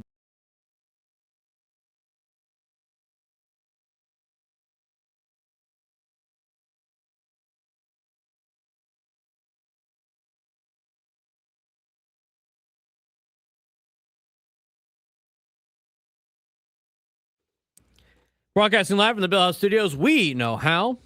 He's Frank Marchese. I'm Braden Surprenant. The Braden Surprenant Show. All of our guests join us on the SDCCU fan hotline. It's not Big Bang Banking. It's better. Frank, update in the World Cup. What do we got? England in the lead. 1-0, a goal by Gordon in, I want to say, like the 57th minute, something like that. Not that long ago. So England currently holds the lead and are about 25 minutes away from going to the World Cup final, trying to win their first cup since 1966. And be the first time to actually bring it home to them. It's coming home. It's coming home. We'll see how this transpires. I'm curious to see what kind of comment Chris Ella makes when he walks in. Oh. This is the last day we have to deal with that. 833-288-0973, 833-288-0973. We'll have a fun show tomorrow. Got a couple of guests tomorrow. We got the round table tomorrow as well. Darren Smith will be on the round table with us. Looking forward to that. And that means we're one step closer to Padres baseball. Let's talk about this Mason Miller situation a little bit further. We just went over all his numbers that show he's probably the most valuable player you can ever have right now in terms of his ERA plus. If you're going to trade the guy, now would be the time to trade him. And the only reason, again, we're having this conversation is because the Padres are 500. They're trying to find ways to improve the team because of the fact they have these big contracts that aren't performing, and they're 3.5 out of a wild card. So what do? You try to improve the roster. The best way to do that, because you don't have a lot of prospects right now, is take from a sign of strength to try to fix a lot of your issues. If the Padres were 15 games above 500, we wouldn't be having this conversation. But you know what? It's bringing up a lot of rumors out there. It's interesting to see. And so we have, at least I think so, Frank. I don't know if you're in agreement on this. I think he is so valuable, he doesn't really have a market because there's not enough people that can match it. That would not surprise me at all, honestly. Everybody keeps saying the Yankees, though. And on John Heyman's podcast, it's John Heyman, it's Joel Sherman, and it's former general manager and current MLB Network analyst Steve Phillips discussing a potential Padres-Yankees trade. And you should hear some of the names that Steve Phillips thinks could come back and help this team this year in 2026. Here he is. I think that when I look at the Yankees and their bullpen, like at some point, Duvall's scaring me a little bit. He runs away from his arm all the time with his delivery. I've proposed this before, and I think that if I'm San Diego, I'm considering trading Mason Miller. I am. And I'm considering trading him to the Yankees because if I'm San Diego, I need starting pitching and I need offense. And whether that's going to be Weathers, who they've had before, or Warren as well in a deal, or Elmer Rodriguez, or Dominguez, and or Jones, I think there's a package the Yankees can put together that could give the Padres a shot to win this year. And they've got Jason Adams hurt a little bit, but they've got Morahone, they've got Estrada. They've got guys that can pitch the ninth. Yeah, they're not Mason Miller, but I'd be willing to give up a game or two there to give me 20 starts, 15 starts, and 300 at-bats of somebody who can hit the ball out of the ballpark for a team that can't hit in the ballpark. And the Yankees, if I could get Miller and move Bednar up in that bullpen, I think that's a huge play for the Yankees. That is the same guy who was the general manager of the Mets that effectively got bullied into trading for Mike Piazza by the midday show on WFAN. That works like that? We bully people? That was not that trade. If you watched that trade was not going to happen. But Francesa and Russo put up such a stink leading up to the trade deadline that they basically forced the Mets into making that trade. The same guy who was not going to trade for Mike Piazza, who is a Hall of Famer, a team Hall of Famer, has his number retired, is an all-time great in the franchise. He was not going to trade for him. Same guy. Let's talk about this for a second. All right, so the names that he listed: Ryan Weathers, Will Warren, Elmer Rodriguez, Jason Dominguez, and Spencer Jones, correct? Sure. I don't think he's saying all 5 of them in one deal, right? I think you could agree. I think he's just throwing out some names. I think you'd be lucky to get 4 of those guys, because at the same time, they would have to give up. I mean, they're giving up a lot of their depth, right? But let's say they did. Let's say they included all 5. Like, that was the deal. It was just because Steve Phillips was making it sound like you could trade Mason Miller and still compete this year. Do you know what these guys are doing this year? Nothing good. Nothing really good. Like, I know there's upside to some of these guys, right? Like an Elmer Rodriguez, who's 22 and he's in the big leagues right now, right?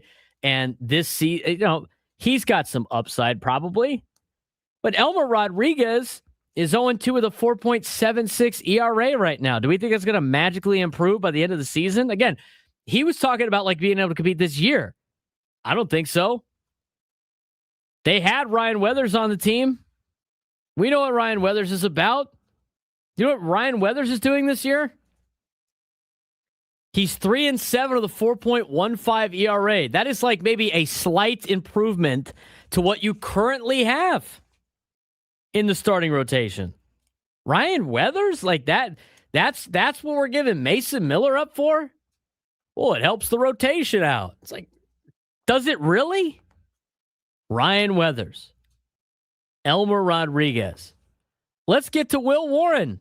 Will Warren looked really good at the beginning of the season. Will Warren is 7-4 with a 4.03 ERA.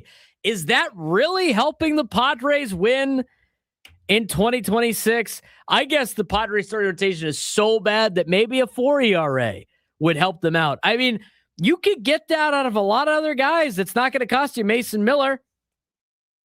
We haven't even talked about the bats he mentioned. We're talking about Jason Dominguez. Remember Jason Dominguez was like one of their top prospects, right? He was the one that was getting thrown out there potentially in the Juan Soto deal. And this guy can't miss, going to be great. Jason Dominguez in his career has a 1.1 WAR in 600 at-bats, 245 career hitter with 21 total career home runs. This season, in just 132 at-bats, he's got 5 home runs and a 235 batting average. Sounds like he's missing. Yeah. You know what that sounds like? That sounds like something that's not going to improve this offense. This is not the description they had about getting guys that can hit the ball over the fence. His OPS is 682 this year. That sounds like everybody else that's currently on the Padres. Is that improving this lineup? 682 OPS. Give me a break. 88 OPS plus. In fact, Jason Dominguez in his 4 years as a professional baseball player has only had an OPS plus over 100 once, and he did it in 31 at-bats because he hit 4 home runs in 31 at-bats in his rookie season. Come on. Nobody's buying this crap. They're not buying this garbage that this would be a good deal. I didn't even talk about Spencer Jones. I mean, I know Spencer Jones's family very well. He's a San Diego guy. It's great. I'd love, it'd be great to have a San Diego guy out there. The guy's gigantic. Spencer Jones is 6'7". He was probably 6'5" when he was like 12. Played at Vanderbilt, high-level prospect. Not currently in the big leagues. And in the big leagues, in 73 at-bats, it's very small sample size, 233 batting average. He did hit 2 home runs. He's got potential, right? He's got potential. He also strikes out a ton. I mean, I'm telling you, like, this is not helping this team. Even if you get all 5 of those players, Steve, even if you got all 5 of those guys, does that make the Padres better or worse, that trade for 2026? Worse.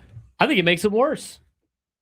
Because instead of having a lights-out closer, you lose him, which I guess he's a luxury you can't afford. Fine, fair enough. And you pick up some bats that are just like all the other bats you currently have in the order.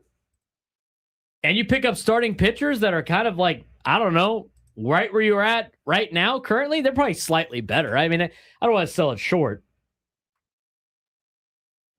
But come on, man. That's the trade package you're coming up with. Notice he didn't say George Lombard Jr. Notice he didn't list any of those like top prospects. I mean, even if that was the case, does that trade make the Padres better over the next 2 to 3 years? No, it doesn't. It doesn't make them better in the next 2 to 3 years. Give me a joke. Give me a break. What a joke. That's what I was trying to say. It's all right, man. We see in the YouTube chat, Frank, Mason Miller couldn't handle the pressure of playing in the Bronx. Coming from a Yankees fan. Guy doesn't even want him. It's too much pressure to play in the Bronx, man. That's why the Yankees haven't won a World Series since 2009. 833-288-0973. 833-288-0973. I mean, if the Yankees are your best option to potentially trade Mason Miller, and these are some of the names that are getting thrown out there, Frank, it is way better just to hold on to this guy than anything like that just to say you traded him. Mm-hmm. This is the whole argument I had like 2 weeks ago. Why I was upsetting people about like the luxury of having that nobody can afford having a closer on a team that doesn't win. It's still more valuable than anything that you're getting back. Why? Just because you have a closer on your team? Come on. All the other teams that maybe you've been traded for, Milwaukee, Seattle, you are trading for a prayer or a hope or a dream that one day that you can get enough guys that are going to balance everything out. Mm-hmm. Grass isn't always greener, folks. When we come back, we'll recap the mascot draft from yesterday. We simulated the game. We'll let you know how the mascot game went when we return.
Final segment of the Braden Surprenant show on a Wednesday.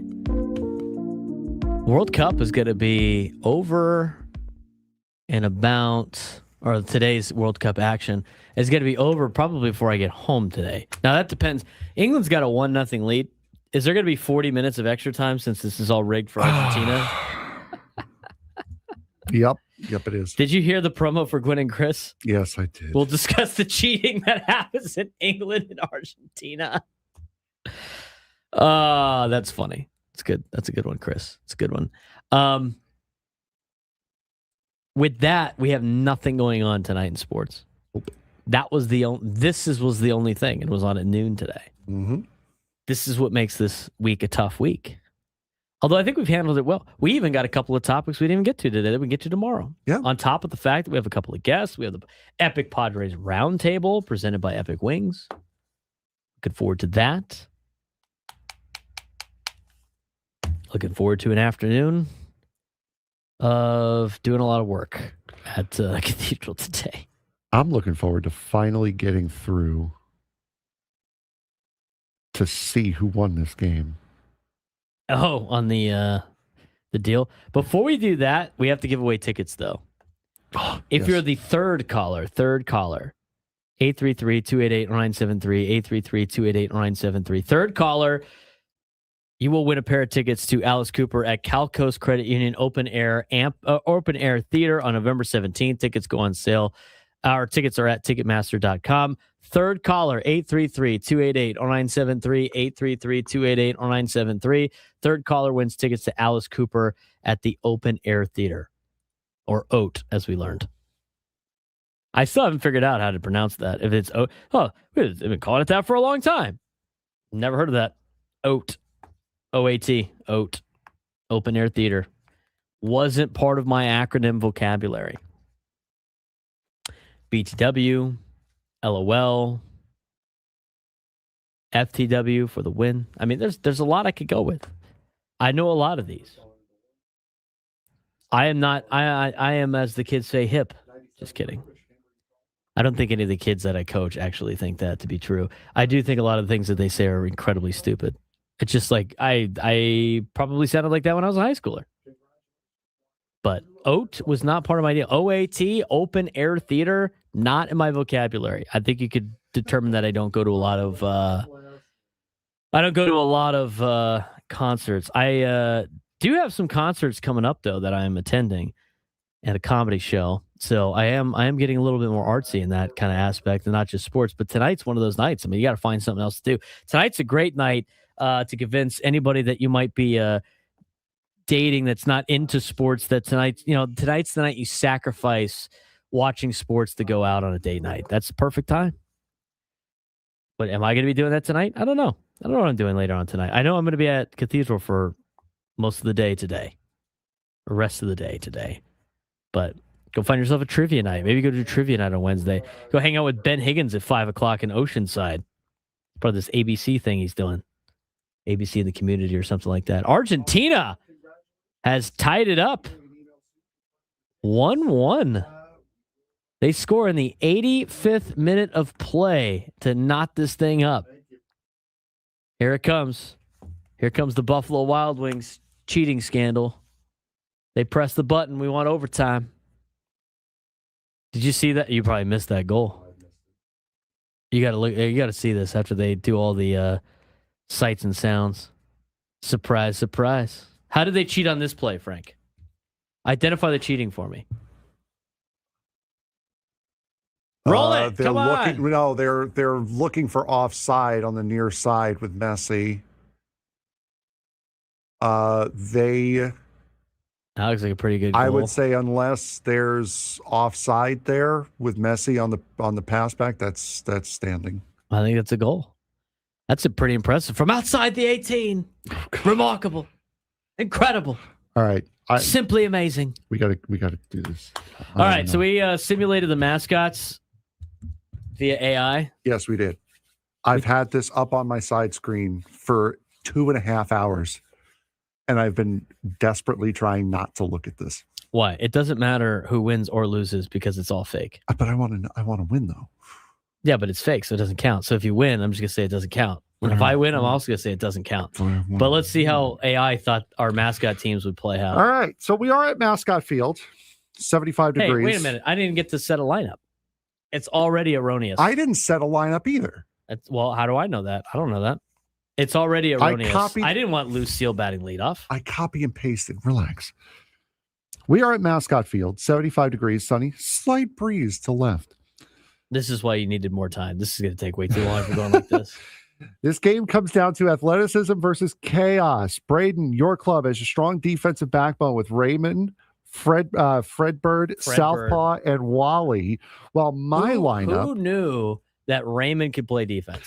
While my lineup features several of the most athletic mascots in baseball: Orbit, Billy the Marlin, Screech, Paws, and Slugger. I already have invalidating this, thinking Orbit is athletic. Continue. I also hold one major advantage. What? Mariner Moose, an enormous pitcher with an intimidating downhill delivery. Braden, you have Southpaw starting. Funky left-hander, deceptive delivery, consistently distracting hitters with his antics. He also has phenomenal control. Mariner Moose, 6'7" or taller with the antlers, depending upon how you measure. Yep. Throws absolute gas. Thank you for recognizing. Hard sinker, difficult to square up.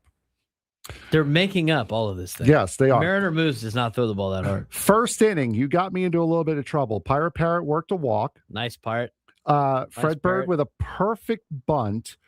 Wally. This is already off because I'm not going to have Fredbird bunt. Wally hits a screaming line drive, but Orbit, using his gravitational pull, makes the diving catch and then doubles off Pirate Parrot at second base. Thank you very much. I literally think Frank put into the prompt all of the little details of why he drafted certain players. No. And this is already erroneous. I could show you the prompt. Erroneous. Billy Marlin singles. Pause gets it to steal second. Orbit hits a rocket into the gap. Billy scores. I'm up 1-0 after the first inning. I agree, Nate. I call BS on this. Lucille, top of the second inning, hits a double. Oh, no. Oh, no. Dinger. 450-foot moonshot. 2-0. 2-1 going into the top of the second inning. Wow. Dinger. Bottom of the second inning, Slider walks. Clark the Cub doubles. Screech knocks him in. 2-2. Top of the third, Raymond flashes his athleticism with a triple. How is Raymond that athletic? Bernie. That's a sleeper pick I had. Bernie brings him home 3-2. Braden. Wow. Bottom of the fourth, Orbit, infield single. Billy Marlin bunts. Southpaw throws it into right field, trying to get the lead runner. What 2 is going on. Slugger, double off the wall. 2-run score. I am now leading 4-3. Top of the fifth, Fredbird beats out an infield single. Wally walks. Digger smokes another ball. But Paw, using his tiger-like speed and agility, robs him at the wall, one of the defensive plays of the game. Bottom of the sixth, we move forward. Blooper comes up. No one knows what he's doing. Neither does your defense. Fakes a bunt. Fakes a steal. Trips. Still reaches first base safely after Raymond is caught laughing too hard to throw. This is Clark the Cub signals him home. I lead 5-3. Baxter, top of the seventh inning now. Baxter starts a rally with a double. Mr. Redleg singles. Lucille drives one into the gap. Game is now tied 5-5. What a game. Oh, this is incredible. Bottom seven. Mariner Moose stays in to hit. Crushes one. Right back up through the box at Southpaw, who somehow makes a catch. Southpaw. Lefty. End of the inning. Mariner Moose finally starts to tire. Slider moves from DH to pitch. Immediately, Fredbird singles. Pirate Parrot steals second. Raymond walks. Wally smashes a 2-run double. Braden leads 7-5. I hope this game ends in a tie. This is the first time I'm seeing any of this, by the way. Like I saw the Frank's first been, inning, like, and that's it. Sweating the whole time. We're almost out of time. So Bottom of the 8th inning, Orbit singles again. Billy Marlin reaches. Slugger hits a rocket. Raymond, I hate this. Ray makes Raymond. a diving Sleeper stop pick. and starts a 5-4-3 double play. Wow. Top of the 9th. Argentina scored to take a 2-1 lead in stoppage time. Top of the 9th. Let's go. Top of the 9th. Dinger hits a solo home run. It's 8-5. Bottom of the 9th. Southpaw returns looking tired. Screech singles, pause doubles, 1-run scores. It's 8-6. Blooper draws a walk. Winning run comes up to the plate. Slugger launches a towering fly ball deep to left. Baxter makes the catch at the wall. Game is over. That's why I picked Baxter. Your team wins 8-6. Still erroneous. Dinger, 3 for 5, 2 homers, 4 RBIs. You know I what? hate that Triceratops. He's the number 1 pick. He has to be like that. You should have put the draft order in there and see what it would have done. I didn't know how much of a sleeper Raymond was. Argentina's about to advance to the final. Off of Interstar, Lautaro Martinez on a header. Oh, man. For Frank Marchese, I'm Braden Surprenant. We'll have less shenanigans tomorrow.